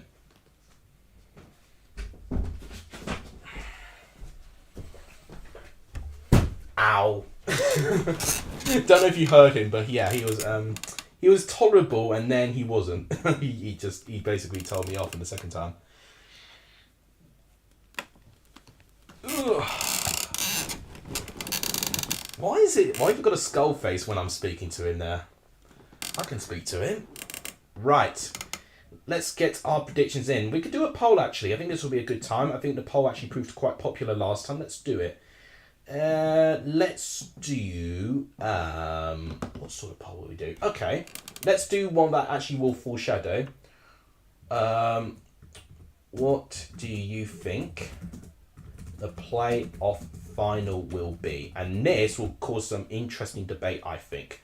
So we're either going to see Sunderland versus Coventry, Luton versus Coventry. We've got 4 possibilities. Sunderland versus Middlesbrough, or Luton versus Middlesbrough. Those are the possibilities we have. Everyone, vote. I'm thinking at this moment it's going to be Sunderland Middlesbrough. I think that's what the playoff final is going to be. And that will be a fierce playoff final as well. A local one as well. Bosmera, the best chance has gone to Chuba Akpom, 13 minutes in. Shot from him, great play originally by McGree with the through ball. Saved by Ben Wilson's back, which has come and hit the crossbar. That's been the closest chance by any team so far. Coventry with not a shot on target, but they have actually forced more shots than Middlesbrough overall. But they definitely need to be a bit more clinical with their opportunities. Everyone get voting. What do you think the player final is going to be? And I think I've included all possible possibilities there, I would hope.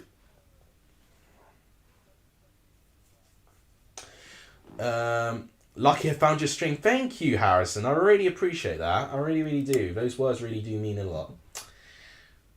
I think second leg could favour Luton.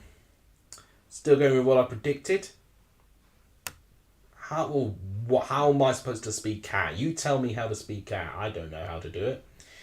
Thank you guys for the terrific support today. I've been very surprised that not many people have been looking at this game and streaming it, but I'm glad to have taken the reins today. In terms of subscribers, we're on 1,722 currently. We could make an effort to get to 1,725 today. It's a possibility. 1,730 would be an incredible achievement as well. So we're 278 subscribers away from 2,000 subscribers. That's not far at all, isn't it? So could we maybe make some big progress to get to 2,000 subscribers?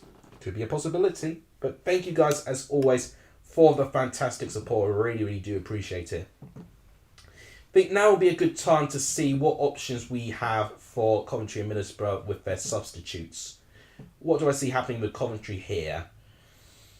They've got interesting options there off the bench. I think at some point we're going to see Sean Maguire replacing one of Godin or Gyökeres. Jamie Allen, I think, should go onto the pitch at some point. Sheaf, as a midfield option, could definitely go on for Hamer if they want to save Hamer's fitness for the second leg. Panzo could pop up with a one moment of quality here and there. Dabo is one I've not seen a lot of, sadly, this season at least. Middlesbrough have got really good options though. I could definitely see a possibility of Carrick maybe tweaking the formation to a more attacking formation and potentially throwing Barlaser in, because Barlaser has been prone to be really good at those link-up passages of play between midfield to attack. Force could be a good option going off the bench. Crooks as well, experienced. In fact, Crooks and Barlaser together would be good because both would have played with each other at Rotherham as well. Del Fry and Bowler, good defensive options there. So either way, I think Carrick's got really good options for whatever scenario he finds himself, whether it's defending a lead or chasing for a goal, which I think is really, really good for Carrick there. He's got great options off the bench there. 25 of you have already voted on what you think the playoff final is going to be. I'm going to give it a couple more minutes of voting and then we'll end the poll and we'll see what is the result. If I quickly look at the standings, is it quite one-sided? Oh, it's looking quite one-sided at the moment there. Wow, we're getting some weird cat whisperers going on over here at the moment there. Gatsby was doing it sassy. You're not wrong. Do I think Leeds will be playing in the Championship next season? I hate to break it to you, Wales boys. If you are a Leeds fan, I think so. I think they'll finish 18th. I don't think they'll finish 19th. I think they'll finish 18th. I have a feeling Forest will finish 17th and Everton will finish 16th, I think. Magnus, I think is going to call it. I'm going to call you that. He wants Leeds to go down. I never wish for a team to go down. I don't think that's the right attitude for it. You know, I could say, oh, I want Spurs to go down. I would want, you know, anyone to go down, Fulham to go down, whatever. But at the end of the day, relegations really can really damage a club, genuinely. And you know, you do it for just to win the game, really. I don't look at it as trying to really push a team down whilst they're already hurt, if that makes sense. Right, let's end the poll because 27 of you have voted. And the result is as follows. 56% have said Luton versus Middlesbrough. Interesting. 29% have said Sunderland Middlesbrough. Only 7% for both Sunderland Coventry and Luton Coventry. So not a lot of people backing Coventry at this moment of time by the looks of things here. Let's have a decent team for the Championship. Johnny Evans will be good. Yeah, you know, I can actually see Johnny Evans staying for that, which is weird for me to say. I think 3 years ago, I could have seen Harvey Barnes staying, but I think now, for how good he is, he might not, because he did originally make his breakout season with West Brom when they were in the Championship, when they were recently relegated. 4 new grounds for me. Portman Road, Plymouth, Southampton, and Bolton. Yeah, well, you want Bolton to go up there. I will be at Portman Road most of the time, I would hope. I hope I'm allowed to. I have been given the green light that I'm allowed back at Portman Road now, because we've not got the really tight standards of getting 98 points. So Ipswich could potentially throw a defeat here and there when I attend. I'm definitely going to be attending if Ipswich play Norwich. I definitely want to see that. I definitely would like to see them play one of the recently relegated teams for the Premier League. You know, if Everton go down, for instance, I can't miss that.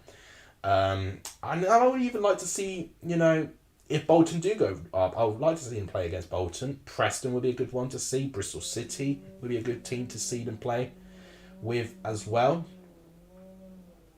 Jane Lane, welcome to the stream, by the way. Sunderland will win the playoff final to the Premier League. That is not beyond the realms of possibility. They've got great playoff experience. They really do. Sunderland will do a job on Tuesday yet again, says Mizu. So yeah, I've got to say Sunderland, I mean, that's 55% voting Luton to go through there. That doesn't mean it will happen. I think it will be really close, actually. I think the fact that Sunderland have won that game, excuse me, I think they're giving them a really, really good chance. Thoughts on the dark horse for next season? For me, it's Hull. Ooh, not a bad shout for Hull there.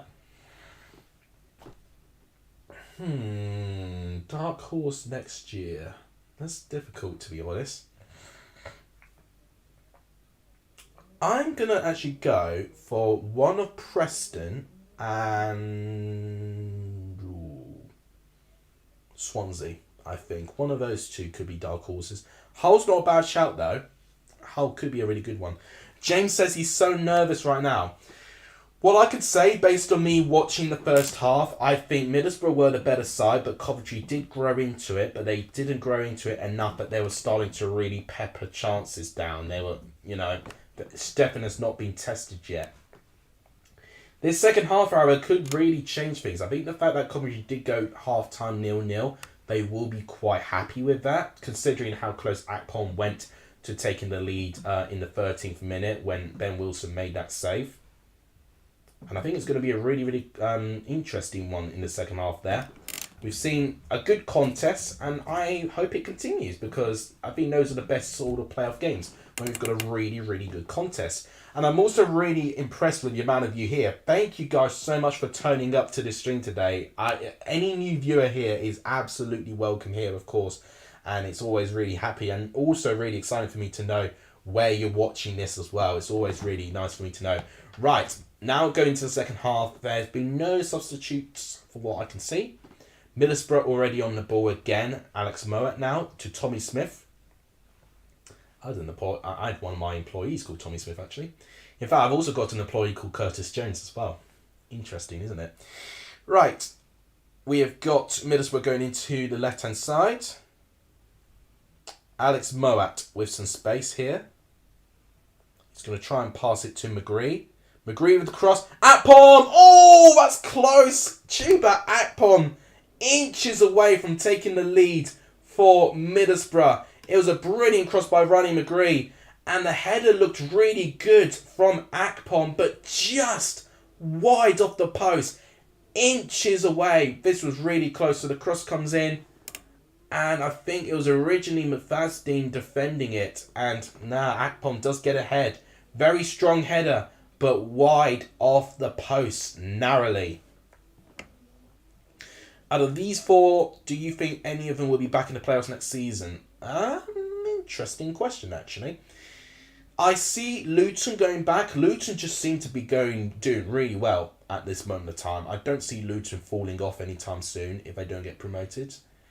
I don't know about Middlesbrough, to be honest, if they don't get promoted. I don't know how they'll do.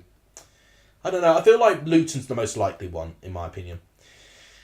Akpom, left-hand side, against Liam Kelly. He does very well there. My God, it's incredible to see how much Hubert Akpom has changed. I can remember when he was a dangly bag of nerves every time he touched the ball. But now he's taking players on. He's looked substantially stronger this season as well. You know, when he was in the Championship last time with Middlesbrough, you know, he was still very, very young. He looks very, very sprawny, quite weak actually, to try and compete with the ball. He looks like he's actually gained a lot of muscle and looked a lot more broad now, which I think has really helped with his strength. And he's looked much more confident as well. It's great to see. Corner comes in for Middlesbrough, headed away by Kelly. And it looks like it's going to be retrieved by Gyökeres, who boots it away. And, oh, okay, that's definitely a foul by Elliott. What? How is that a free kick to Middlesbrough there? I thought that was a definite foul by Hackley there. All right. I wasn't too sure about that decision there. Okay, well, moving on then. Akpom to Ryan Giles. I'm still so surprised about that because it looked like Hackley pulled his shirt. Okay, very strange. And then Akpom gave the ball away. Right, throwing Coventry. Coventry can now gain some control back. Oh, don't remind me, Charlie. It was so inevitable. I mean, Chelmsford faced the team with the second best away form in the league, so I didn't expect anything less. To be fair to St Albans, they did make the playoff final. I didn't actually look at the result of it. Now would be a good time because they probably would have played when the National League playoff final played as well. Let me see if St Albans won, because if St Albans won, to be fair, the only slight bitter pill to swallow is that we had to play against the eventual winners of the National League. If I can find it. There's the actual National League, which, by the way, I'm really pleased for Notts County getting promoted. Oh my god, they're playing now. They're playing now. And I'll exclusively tell you, Oxford are winning 3-0. So Oxford will be going up to the National League next year. And to be fair, for the way I saw them against Chelmsford recently, they deserved it. Because we were actually competing with Oxford to get to that third place. And because Oxford beat Chelmsford in game week 44 out of 46, they gained that lead from us on goal difference. Chance there! Oh my word! Coventry came quite close. Still in play. Corner. Oh my word. Just like that. This is why you can't get distracted with other things. Oh my word. Coventry went quite close there. Kelly with a brilliant cross. And it was Gyökeres, Bidwell, and then defended away by the Nair. So great defending originally by Smith, but it wasn't well cleared. And then the cross came in and then just defended by McNair. Corner comes in for Hamer, headed away, and yeah, nothing came of it. Here's Eccles, however, on the ball. Okay, plays continued. This could be a chance. Oh, just the ball did not fall politely to Callum Doyle there. Gustavo Hamer. Good ball there, header, and wide off the post. And this time it was Eccles getting involved this time. This is the Coventry's brightest spell in the whole game, not even just himself. In fact, no, it was actually, I think, yeah, it's a corner. I think it was... Oh, okay, no, that should be a goal kick. But I think it was given a corner. Because originally Jones got the header and Eccles got the final header away. So it is a corner. That is a blatant mistake by the officials there. So if this turns out to be a goal, Middlesbrough fans will be absolutely enraged. And they'll be like, oh, VAR we need it for the championship or whatever. But I'll be like, no. Right now, it's quite enjoyable not having VAR in some games.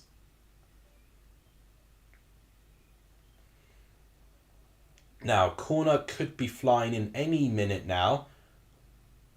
It does. Header. Oh, not quite cleared. Oh, they want a penalty. Not given. I didn't think it was a penalty anyway. It would have been a very soft penalty if it was given in Coventry's favour there.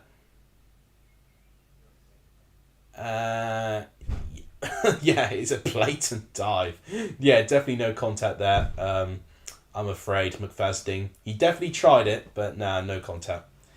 Derby, Huddersfield and Barnsley has experienced relegation battles since getting playoffs. Yeah, it tells you a lot how, if you get into the playoffs, you know, it can really damage you next year. It really, really does. And you've listed some really recent examples there. Excuse me. Pardon me. Right. Long ball going in. Middlesbrough now with some space. Riley McGree but well defended again. I'm telling you, Coventry have looked quite good defensively today. Victor is coming to Wolves, says Jane. That'd be a good signing for Wolves. Did I see the pen Firpo gave away? I didn't see it, but I heard Firpo had a pretty bad game. That's all I know. They should add a relaxation playoff, says Karen. Jack has said the teams that got points deduction went down except from us as far as I can remember, says Jack. Yeah, that is an official stat. Yeah, that would be correct. Corner comes in, headed away again. Brilliant involvement there once again. I think he was McNally actually, who I've not actually been commentating about a lot, but McNally, like just now, has made 2 very crucial clearances. Right, it's going to be another corner to Middlesbrough. We are 8 minutes in this second half. Coventry having a small spell, but now Middlesbrough back to where they want it to be. They've got a corner. Headed away by Doyle. Headed back into play by Hackney, but it's then cleared. Oh, relegation playoff. I was going to say, I hope you didn't. Yeah, I knew you didn't mean relaxation. Yeah, relegation. Oh, small opening there. Could Georgas? No, it's well cleared. Oh, do you mean a relegation playoff in the Premier League or the Championship? I think a relegation playoff in the Premier League will actually be quite intense. It would be quite intense, I think. Jack, welcome to the stream. Good to see a lot of new viewers today. Give everyone a warm welcome around here. We are 9 minutes in this second half. Whilst it's been 0-0, it's actually been a really fun game to commentate on, actually. Especially with the quality I've seen with Middlesbrough. Coventry managing to keep it 0-0 at the moment. In fact, they're on the ball right now. Good ball, and it's defended away by Lenihan. Not well cleared, though. And Lenihan does make enough of a clearance, and yes, it's a free kick to Middlesbrough. Did I see Sunderland score? I did. Great comeback for Sunderland. I said it already, but to make a comeback against Luton Town is not straightforward. And the fact that they did, brilliant play. That Diallo goal, one of the goals of the season. Easily one of the goals of the season. And the fact that they played with their back line being almost really jumbled up because they've got Bat and Ballard out injured. Sunderland have done really well to get a result there. At the Stadium of Light. Now they need to try and see if they can hold down for a draw away from home. And I can hear, in fact, my stomach is rumbling here. Oh, Hackney now. Good defending by Doyle. Hamer, can he find... Oh, Gyökeres again, just not... It's not going... Oh, he's kept the ball in, actually. And McNair wants a throw in to Middlesbrough, but it's been given to Coventry.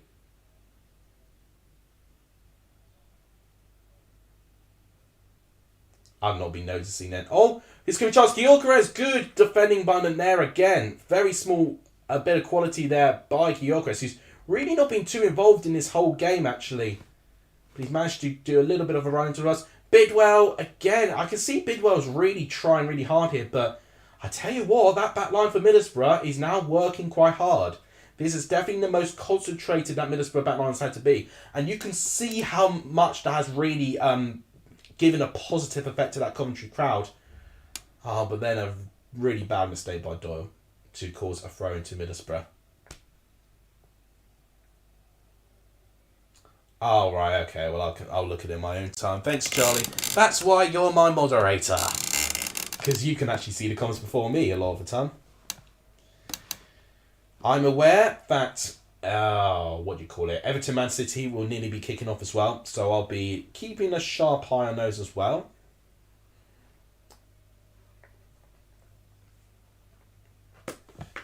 To quickly talk about the Premier League, to go on a slight... Oh no, actually, hang on. Here's a chance for Middlesbrough. Riley McGree. No, McNally defends it. Oh my gosh, a small mistake there. Could have led to something there. Hackney now with a chance. He gets into the box. Well defended again. Hamer collects. And he dribbles it away. And that's got to be a foul. I think that's a foul from McNair on Gyökeres. Darragh thinks the score will end 0-0, which is actually not the end of the world for Coventry, but I think they definitely would prefer a win. Yeah, it's a pull for shirt, so it's a free kick to Coventry. That is a really good bit of technique to get that weighted pass down. Would I think we'll make the final? In my opinion, I still think Luton Middlesbrough, but I could definitely see Sunderland sneaking in now to get that result at the Stadium of Light in the way that they did. And it tells me that Sunderland have just got a real knack for doing well in the playoffs. They've got that experience. Right, 30 minutes gone. It's definitely not been as intense as the first half currently in terms of chances. Get to the final this year, I don't think I'm going to be able to be honest. If I didn't have study and full-time work to prioritise, I probably could have, but yeah, not this year. Gosh, could you imagine a Coventry go through? That would be absolutely incredible. Coventry definitely need to win here because it'll be so far for them to get to the Riverside without an advantage. Yeah, I completely agree with you, Harrison. They definitely need at least a 1-0 win. Just something that they can hold on to. And even if they draw at the Riverside, that difference with Coventry Building Society Arena will make the difference. Guess we can vlog it? Well, he's a man of talents, but vlogging is not one of those things. Is 4-0 Oxford sitting now? Yeah, I mean, they're through. They're through to the National League. So yeah, enjoy it. Oxford City back to the National League. They'll be there next year. I mean, they've just missed out trying to play Wrexham and Notts County. They'll have Chesterfield to play. People are predicting 1-0 Coventry to end in this game. Coventry have looked better in the second half. Oh, that's a good ball. Header. Oh, he's in Middlesbrough's box. Hackney clears. Okay, still... Okay, it's been given away. Who's been the best so far? Do you mean the best player of each team or the best team as a whole? I mean, I still think Middlesbrough, but I think in this second half, I think Coventry has slightly edged it here. But it's hard in this second half because no team has had like a major chance yet. But I do think Middlesbrough have got the best potential. But I think Coventry now are improving, which is now making it very difficult to back whichever team's better or not. Best player of each team would be... That's a tougher one. Isaiah Jones has done really well for Middlesbrough today. I've been impressed with the midfield of Moet and Hackney. I think they've done a great job as well. Akpom, I would expect him to always do quite well. Coventry, for me, I've actually not been too impressed with their attack so far, but I've been really impressed with their back line, more specifically. Wilson with that brilliant save. McFasting there. Oh, that's a good touch by Bidwell. Oh, chance! Oh, just over. It's Callum Doyle, actually, who makes a ghosting run and actually does a good bit of skill, actually, to get just outside the box. Callum Doyle, you would know from my Colchester United career mode, actually. You think Middlesbrough would destroy them in the Riverside? It does feel that it could go that way. Yeah, Doyle needs to try and... Yeah, that's the thing. He needs to score a screamer. Akpom went to playing in Greece for the first... Yeah, well, I mean, his time at Greece clearly taught him a lot because he's turned out a different player. I think he's realised about how he's been struggling, really, but he's now really just found this perfect balance now. All he's been missing at point in this game is a goal. His contribution, I can't doubt, has been really, really good. He just needs his goal. Riley McGree has also been really good. He's on the ball now. Hackney. Isaiah Jones, but the touch is poor. Disappointing from Jones there. Gives the ball away. It's been a little bit more fast-tempoed, this, which I'm liking. It's telling me that both teams are going for it. And what that could mean is that both teams could start looking quite open at the back when we have this intensity playing. I mean... more teams are going to be exuding energy, aren't they, when they're going to play that way? And, you know, that could definitely make things interesting there. 10 minutes until Everton play Man City as well. I will be keeping a very close eye on that one too, because that is a crucial game for the relegation and the top of the Premier League. McGree going to pass it to Hackney. Smith, sorry. I've been confusing Smith to Housen. Housen's not even playing. Leicester to bring out knockout next season. Why does that sound so right? If that makes sense.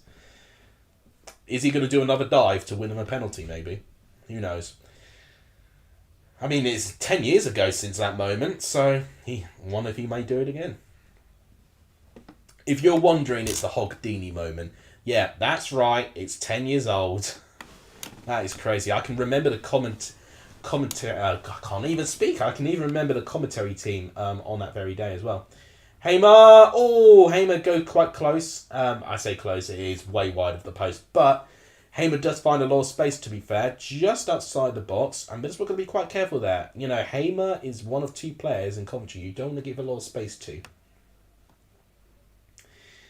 Yeah, Charlie's making a good bit of nostalgia there. I love it. Right, Stefan with the goal kick. Headed away by Doyle. Kelly now with the ball. Norton Cuffy now. Ahead of Isaiah Jones. Headed away by McNair. Lecco doesn't deserve to be in League 2, says Jack. He was with MK Dons, wasn't he? Jonathan Lecco.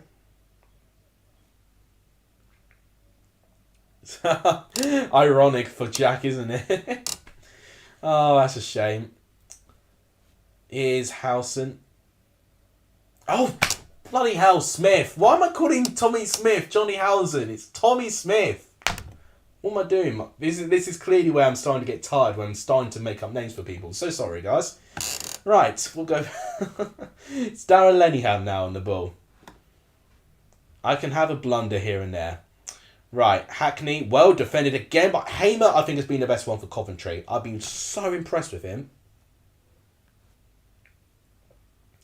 I think the fact that Hamer's done so much has really made things more even. Looks like we may get our first substitute very soon. Marcus Force looks like he's about to go on for Middlesbrough. He could be replacing Archer, because Archer's had a very quiet second half, to be honest. Charlie, don't confuse me even more now. My predictions so far, I think it might be 1-0 Middlesbrough. I think full time with this game. I predicted 1-1, so I'm going to stick with it. But based on what I've seen here, I think it could be 1-0 Middlesbrough. Oh, I'm so pleased that Coventry... I mean, just those fans look really, really just happy to be in this position. I'm so pleased for them there. I'm interested to see if I can potentially see Matt there, but no, not so far. I've not got eagle eyes where I'm able to spot him like in one of thousands of people. As a Middlesbrough fan, 0-0 is fair for the away leg, says Lias there. I think Middlesbrough will take a draw. I think, put their all eggs in one basket at Riverside. It's not a bad situation for them there. Am I going to do a video for the second ever prediction? I will be predicting it. Maybe I might record it today, actually, because it's not far away as well. Josh Eccles is off and Jamie Allen is on. That was one of the substitutes I did suggest. Eccles off for Allen. Paul, welcome to the stream. How are you? And do you think it'll finish 0-0? It's good to see you. How are you? I think it might, but I've just got a really nagging feeling that there'll be one moment of quality. And I think it could be for Middlesbrough, and I think it'll end 1-0. I originally predicted 1-1, but right now, Coventry have been very stubborn. They've really, really made things interesting here. Middlesbrough have definitely not been as good in this half as the first half. The first half, I think Middlesbrough should have scored one goal. Coventry have not forced a save from Stefan this half, but they have looked closer to creating opportunities. But Middlesbrough practically created nothing in this half, which has been disappointing on their part. They've not come out the traps as well in this half as they have done in the first. We're so good at home and score so many, we have confidence. Yeah, I think that's the thing. I think just having that confidence is such a big difference. Right. Excuse me. It looks like Isaiah Jones is going off and Marcus Force is making place of him. And I was expecting it to be Archer for Force. Okay, that's an interesting substitution by Carrick there. It will be back-to-back promotions and 2 promotions in a row. Indeed, Karen. And that will be a brilliant achievement for Sunderland to get back to the Premier League as quick as that. You know, why not? They're in a positive momentum right now. They don't see any signs of slowing down currently. That's true, Charlie. Good point. It means Sunderland will have to pay a really inflated price if they want to try and buy back Amad Diallo. I think Manchester United have been really, really impressed with Diallo, so it's going to be very difficult for Sunderland to get him back if they do go up.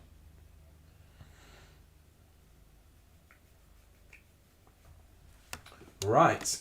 Oh, Jonathan Woodgate, what a throwback. Remember when he was manager for Middlesbrough? That was my very first year doing Championship content as well, when Jonathan Woodgate was manager of Middlesbrough.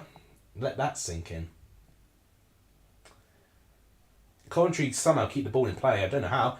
That's an interesting ball by Hamer. Not well cleared, nor to Cuffy, but he gives the ball away to Hackney, and Middlesbrough look like that they have got it back in control. Stefan is going to pass it to McNair.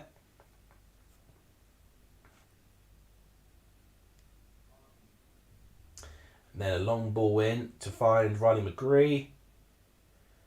Oh, interesting by Doyle, but yeah, too heavy pass there, and Gyorgis is not going to get there.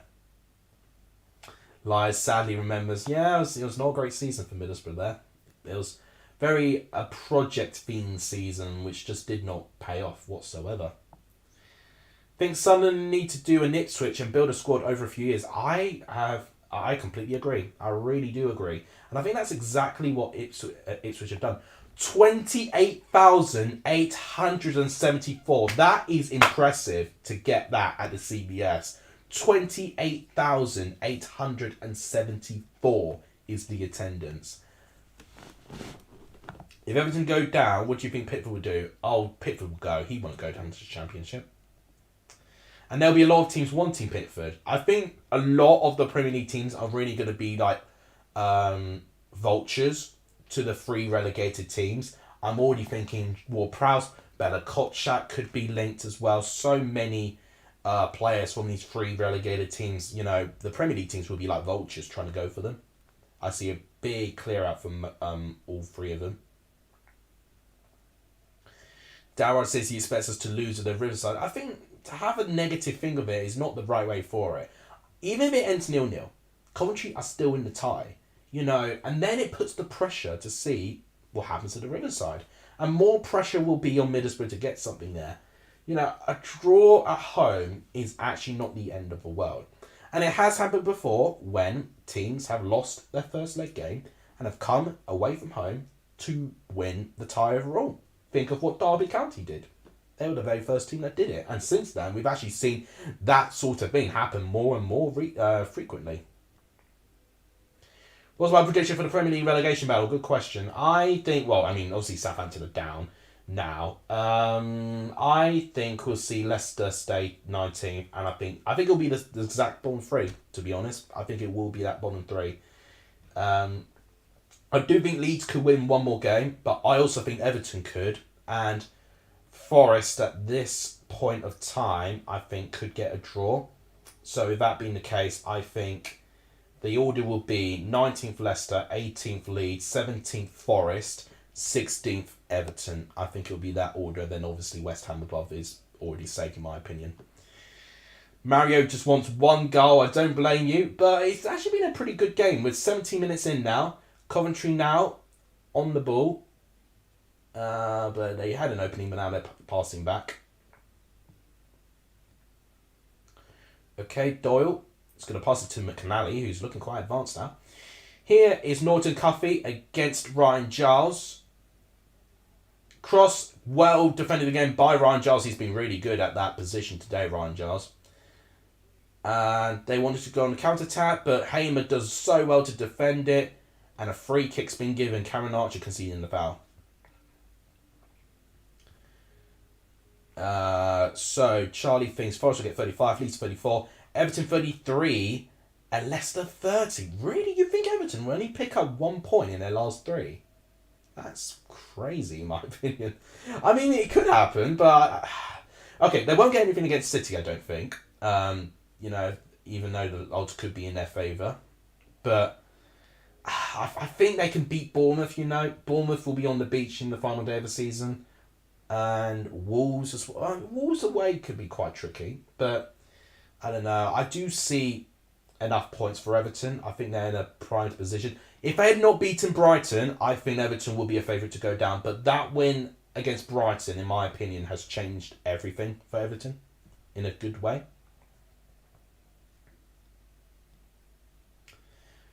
Coventry would buy Pickford and Kane.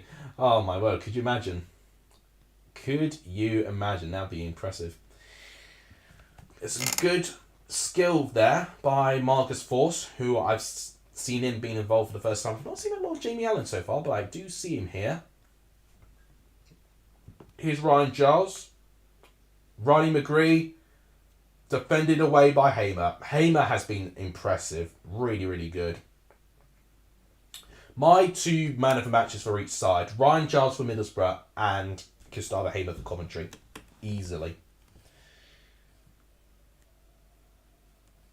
I want Ahmad to be in the first team for Manchester United. I don't think he deserves it. Would he be? I don't know, to be honest. It's very sad because I really want to see more youthful players getting opportunities at Big Six clubs, but a lot of the time you just dish them out, and I really want Amadiano to kind of break that curse. Here's Akpom now with a bit of space. He tries to find McGree, but it's just defended well enough by McFadden there to stop the attack. Long ball goes in, headed away by Smith, not Howson, got it right. Okay, and now it's back to Middlesbrough's possession here. 74 minutes gone, 16 minutes plus stoppage time away till this game ends. Thank you for the 28 viewers, by the way. If you've not hit the like button, please smash that like button. It really helps the channel when you do that, by the way. And if you've not hit the subscribe button, please do so. We have 47 likes, apparently. Thank you so much, everyone, for smashing the like button today. Only 3 more likes, actually, to 50, which is amazing. Thank you, guys, so much. And I can see you guys are having fun with the reactions there. I really, really love it as well. In terms of subs as well, I thought I'd update you as well. We've actually gained up to 1,723. So thank you guys so much for the support today. Could we get to 1,725? That'd be a brilliant achievement. Ooh, that's not a good tackle by McFadden there. It's got to be quite careful. So, yeah, we're 2 subs away from 1,725. That'll be amazing if we can get there. But thank you guys as always. Oh, we're actually at 1,724. I see when I was about to change it. Thank you so much. 1 away now from that. Thank you guys for the fantastic support today. I really, really do appreciate it. Che Adams is coming to Leeds, says Charlie. Interesting. Bamford going to Birmingham for a £5. Oh my word. I think you've really lost faith in Bamford now, haven't you? Hannibal. Oh, I really want Hannibal to actually stay at Birmingham, to be honest. I actually think he really plays well there. I want him and Chong to stay at Birmingham, but realistically, that's not going to happen. It really won't. And it's a shame because I think they play so well together, and I think they've got a really good integral part to that Birmingham squad, and they could be the dark horse next year if they were all to stay. They really could, in my opinion. But it's not perfect by any means, this Birmingham team, but get some new additions in and tweak some things, they can definitely do some damage. And that's the disappointing thing. If you're going to get players at a short time and just sell them off almost immediately, there's no progress there. Right, so Luton Sunderland, the second leg is played on Tuesday. Yeah, so I've got to get my prediction out tomorrow at the latest. And Wednesday will be Middlesbrough Coventry. And I believe the playoff final is going to be on that week. Or maybe it will be next week, actually. Oh, could you imagine? I mean, I've been in Portman Road a couple of times this season, but Benjamin Bloom has not been there at any of the times I've been there this season. He's actually been to more away games featuring Ipswich than home ones this season, but, it's for the content, really, for him in this part. I just want to see it because it's the best local team I could really go to now. Cross comes in, Bidwell. It's half defended and cleared. Akpom now. Got to be quite careful there, Akpom. No, it's done well there. But Kelly now wins it back in the midfield. Here's Jamie Allen. Here's him getting involved here. I'm pleased to say his name now. Norton Cuffy now back on the ball, who's been heavily involved as well. Norton Cuffy also deserves a shout out. He's done quite well today. Doyle. And he's going to try and find Norton Cuffy there. An ambitious ball, but he's found him. Against Ryan Giles, who's done so well. A tiny clearance from Giles there. It's not fully cleared. And yeah, goal kick. Ending 0-0. I hate to say it, but yeah, I think it will be ending 0-0. I confess, I think it'll end 0-0 now. I hope now that my jinx powers isn't going to cause one of these teams to have a moment of quality and score. But yeah, I think it'll end 0-0 now. I think now the game's really slowed down. There was a point in around the 50-60 minute mark where the game... Oh God, that's the final ball from Hamer. Had he just passed it properly, he would have found a really good opportunity there. I've been waiting for Coventry to have a real chance in this. Coventry win a free kick now, which I'm pleased for them in a way, because it felt like a lot of free kicks have been given against Coventry, to be fair. But if it ends 0-0, you know, it makes things very interesting and feisty for the second leg. Who's winning? Man City or Real Madrid? I think Man City will. I really do think so. But it would be very like Real Madrid to nick an away win. But I do have a feeling City will win that one. I think had they not equalised, I would have actually backed Real Madrid. First yellow card of the game, by the way. It's taken 79 minutes to get to the first yellow card. And it's gone to Chuba Akpom for conceding that foul just now. Michael Carey with not the most classiest of attires, but it's still something. You definitely don't want to spill anything down it because it's one of those things that stains won't come off, something like that. Kelly and Hamer. Oh, Hamer's done so well, but just now he's really starting to give the ball away. And if anything, that could really just be down to him just trying to overcomplicate things. Sometimes keeping it simple is very important. Jack says never a yellow. He did feel like a very similar challenge I've been seeing, but I think the referee's just been grown tired of stopping the game. So he's had to give it to one of them, and it's gone to Akpom. Okay, is Gyökeres. Can he actually get involved in this game? Who's not really had a chance at all so far. Hamer with a bit of space. Oh, that looked like it was on target, but it was well deflected. That's the thing. When they have these shots from outside the box, Middlesbrough just find a way to block them before they have to reach Stefan, which is a sign for good defending. Oh, good ball, but it's headed away. Oh, good defending by Lenihan. Lenihan's done his job really well, to be fair. Hamer has gone into these positions where he looked like that he's starting to pull the trigger and get the shot away. But Middlesbrough just have enough numbers to block them before Stefan needs to react to them.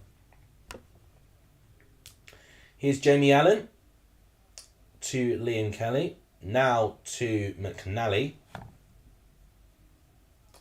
Norton Cuffy against Ryan Giles again. That's been a really interesting contest between him and Ryan Giles. Oh, it looks like he's got the better of Ryan Giles this time. Header. Oh, let's give it a chance. Oh, but it looks like it's well defended by, I think that might have been Riley McGree, actually. I tell you what, that's Riley McGree. That's great work, Ray, on his part to get back into that back line there. Through ball, and is it? No, it's not defended well. Bidwell keeps it. Referee, well, Coventry won a free kick. Bidwell wants a free kick. It's not been given. Coventry win the ball back. I can already hear the crowd is really starting to get more up to life. I mean, I've only got a TV at 2%, just so I don't get done for copyright. But my word, at 2%, I can already hear the crowd just getting louder and louder. And Hamer's just giving the ball away again. Oh, miscommunication between him and Bidwell there. That's a shame. Right, Matt Cripps is going on for Middlesbrough.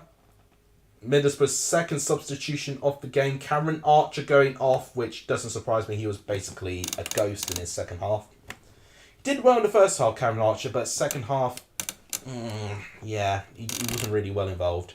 Sammy says, "Away, Boro." Another Boro supporter there, which is great to see. We've not seen too many Coventry fans, but we did see Davash, to be fair, being a Coventry fan now. We've seen a couple of Coventry fans appear here and there for that. But it's good to also see some Middlesbrough fans as well. It's good that we've got viewers supporting each club as well. I think it makes it makes it an interesting dynamic. We're 82 minutes in. It is feeling like it will end as a 0-0 draw, sadly. But it's actually not anywhere close to the most boring 0-0 draw I've watched. It's actually been quite an interesting 0-0 draw. I think the tension of this game is making it really, really exciting. But the only thing I'm disappointed about is that the second half had a really good tempo to it at the start, but then it really slowed down. Headed away. Coventry, although, did have a good spell just now. And Coventry still keeping the ball in this half. Can they force a chance? That's what they need. They need one moment of magic. That's what I've kept saying. One moment of quality to finding the odds can really change things. Norton Cuffy gives the ball away, sadly. Too much of a heavy pass there. Giles now on the ball, giving it to Hackney. Nenningham again. I mean, I can tell you what, Middlesbrough looking very comfortable playing out from the back. Hamer again conceding another foul. I've got to say, he's got to be very careful, otherwise he will get yellow carded. Jamie is definitely not a fan of Coventry. I'll tell you that. I can already tell you now that Hamer's wearing a sports bra, just based on the fact that Hackney's pulled his shirt down. Hackney's done quite well. To be fair, Hackney's been one of the new emerging Middlesbrough players I've not seen a lot of, but he's played quite well in this game, actually. It is a throw-in to Coventry. Coventry keep giving the ball away. Yeah, that's the issue, really. Middlesbrough barely touched the ball, actually, in this half, which is very strange, considering the control that they had in the first half. But it's almost like they really died off. It is quite strange, to be honest, that they almost invite the opposition to try and get something. Had they carried on with what they were doing in the first half, they would have got a goal by now, I think.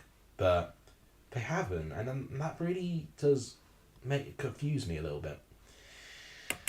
Callum Doyle now giving the ball away there. Oh, okay, Gyorkos wins it back. It looks like McNair does a good tackle there, however. Right, Ryan McGree against Gustavo Hamer.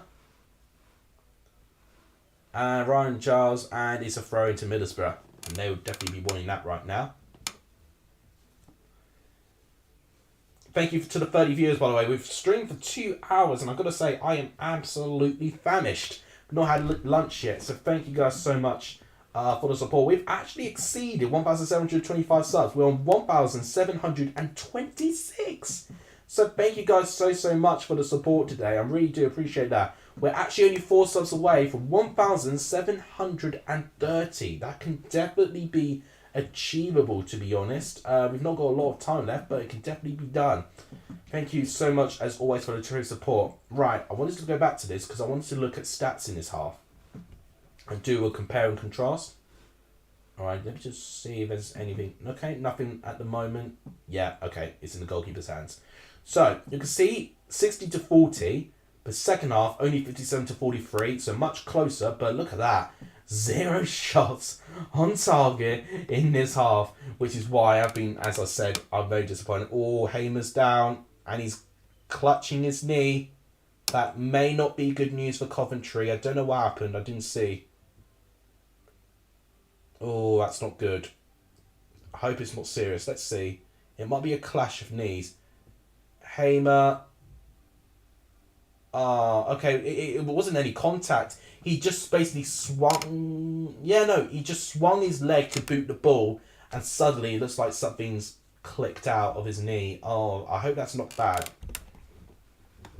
6 shots to Coventry to the 2. So you can see it looks like 11 shots to 5. But the thing is, 0 shots on target with 11 shots. That's the main issue with Coventry there. They've just not been clinical whenever they've had small openings, to be honest. But you could see here that with 6 shots on target there. Wow. So Victor Gyorkos' match, Japani has only won 3 duels and has lost 13. So I've not been wrong to say that Gyorkos has struggled to make too much of an impact in this game. Oh, that's Keith Andrews. I recognise it. Well deserved, Alex. Beers to celebrate? Yeah, probably not tonight. I've been not doing well in terms of the drink recently. Do away goals count? They don't, actually. They don't. I think they used to, but now they don't. Jack Hosey dislocated his leg. He just swung his leg out, and yeah, he's definitely... Well, I think he clipped something in his knee, and I think it'd be silly for him to still play now. I think it's not one of those things you could just run off. He's just going to have to just put a lot of ice on his knee, I think, and just hope for him that he can get better enough to play on the Wednesday. I don't think he dislocated it. I think it's his knee that's in pain here. He's not officially been substituted off, though, which is surprising. So, Coventry currently down to 10 men. So, in the 88th minute, still 0-0, which is a shame for this game. I was hoping for a tiny bit more, but it's one of those things, I didn't pick the one game that had 4 goals in Peterborough and Sheffield Wednesday. I picked the one with 0. It's one of those things. But at the same time, I've been really excited to see how they're going to play against each other in the second leg. I think both in their right way have got their threats, which is really exciting. I do think Middlesbrough have the advantage currently, but anything could happen in the playoffs. No one expected Peterborough to beat Sheffield Wednesday by 4-0. Coventry needed to win his first game, I agree. So, for me, I was hoping Coventry to potentially chase this game a little bit more from what they're doing at the moment. And they're not really at the moment. I think they're being mindful that they are losing Hamer and they've got one man down. So, they just don't want to be too careful with that. But there's that conflict that, could be a big opportunity miss if they don't get anything there. But they've not had a shot on goal. So, Coventry have just not been good enough in those attacking areas to get anything out of this. And even when they do progress, Middlesbrough have been really good at closing them down. I can see a bit of frustration there. I think Hamer's back on the pitch, actually. I think that was Hamer that did that shot. Bit of frustration there. Hamer's got to really keep a calm head here. We're officially into stoppage time, ladies and gentlemen. We've got 4 minutes of added time. Not a lot of time at all, really, to be honest. Goal kick. Can Coventry find a goal now? This will be a really crucial time to get a goal. I think Middlesbrough currently doing everything right at the moment. Carrick will be pleased with this. Dan, I truly appreciate that. Thank you for turning up today. I really, really appreciate it. And I always get really excited when we get newer viewers, especially from around the world as well. 90th minute. And still 0-0. To be fair, sometimes I just yawn during 0-0 draws. I've not yawned a single time during this one. Maybe that's the advantage of having a midday stream as well and not a late night stream. But this has been actually... Oh, this is good through ball. Can Gyorgos get that? He can. He's got a couple of players to beat. Lenny Howe, he does beat him. Hamer. Oh, it's good clearance there by McGree. And then Stefan collects. Still no save Stefan's had to make. So Stefan's had a pretty quiet game, in all honesty. Oh, Lord, I don't want to think about that. I don't even want to think about that at the moment. Some of the horrific pictures I saw with the... I think, was it Birmingham's toilets I saw? I mean, some of those images I can't erase from my memory. It's, when you see things that you wish that you never saw, but then you just need one word just to trigger that memory again. That is what I've got with that now. One last big chances for the teams have to take it. They do. I think Middlesbrough less so, but Middlesbrough will feel very confident with getting one goal here. Coventry really should. They need to, being at home right now, and they'll feel that they may have just not done enough here. Despite having 11 shots, none on target, Stefan's not needed to make a save. You could argue it's good defending from Middlesbrough, but he needed to find better space. And for me, they just did not wake up at all in that first half. Second half, I think Coventry would be much better. But yeah, they've needed to really show more for me to feel more confident that they will get something in this two-legged affair. That's the first yawn. Yeah, I knew it was. How is it still 0-0? Because in this second half, we've had no shots on target. That's why. That's why it's taking its toll. That's why 45 minutes will see no shots on goal eventually now as Dal in there. Jack really wants Boro to get something. Well, they got a corner. 1 minute and a bit till the end of the game. Referee's not happy with the placement of the ball. Oh, if he's been that petty, that's really going to annoy the Middlesbrough players. Yeah, referee's not pleased with where the ball's been placed. Oh, the Coventry fans were really pleased with the referee called looking out on that. Right, but the corner is about to be delivered. And it went to no one. It's literally one of the worst corners I've seen this game. Well, it had promised, didn't it? But it's now fizzled out a little bit. Charlie says get Stefan up. Not first leg. I think second leg, yes. But first leg, no. You've got to remember, imagine like a first leg game being 180 minutes long, I'd say. I think, and this now would be only like half time. So it feels a bit ridiculous doing it at that. Long goal kick. Referee's looked at his watch, I think. That's it. That's the first leg done. 0-0. Of course, the one game I stream is the 0-0. It's one of those things, isn't it? But to be fair, I think Middlesbrough will feel all right with that. I think going into the Riverside, knowing that a win will take them through is good for them. They definitely would have preferred to win away from home, which is also possible. But no, they didn't do it. They managed to just get a 0-0 draw. And I think they would have been more pleased that Coventry don't have anything to gain going into Riverside. So Middlesbrough have really got it all to do. Coventry, have really got it all to do, to be honest. They've got to try and get something away from home at the Riverside, which is not easy to do. And Middlesbrough just been scoring so many goals recently at the Riverside. I think it's 12 goals at home they've scored in their last 3 games.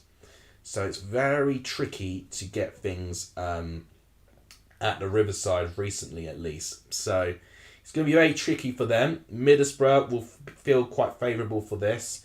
They'll play. Well, no, I'm not saying they'll play. So basically, second leg games, they start on Tuesday, 2 days' time, where we'll see Luton at Kenilworth Road against Sunderland. And then the next day, Wednesday, we'll see Middlesbrough face Coventry. So those are when the 2 games will be played. The only EFL playoff game still to be played is Bradford-Carlisle, which will take place tonight. I think slightly later today, I'm going to record my second leg predictions. And then what will happen in that is what I'll do is I'll probably post it on the Monday. And I don't know if there's any midweek Premier League games that I might throw in there as well. But if they are, I'll throw them in as well. But also what I've got to do today, I've got to catch up with the Premier League Prediction League. I've nearly caught up with it, but I'm a couple of game weeks behind. And other than that, I can actually get on with my day.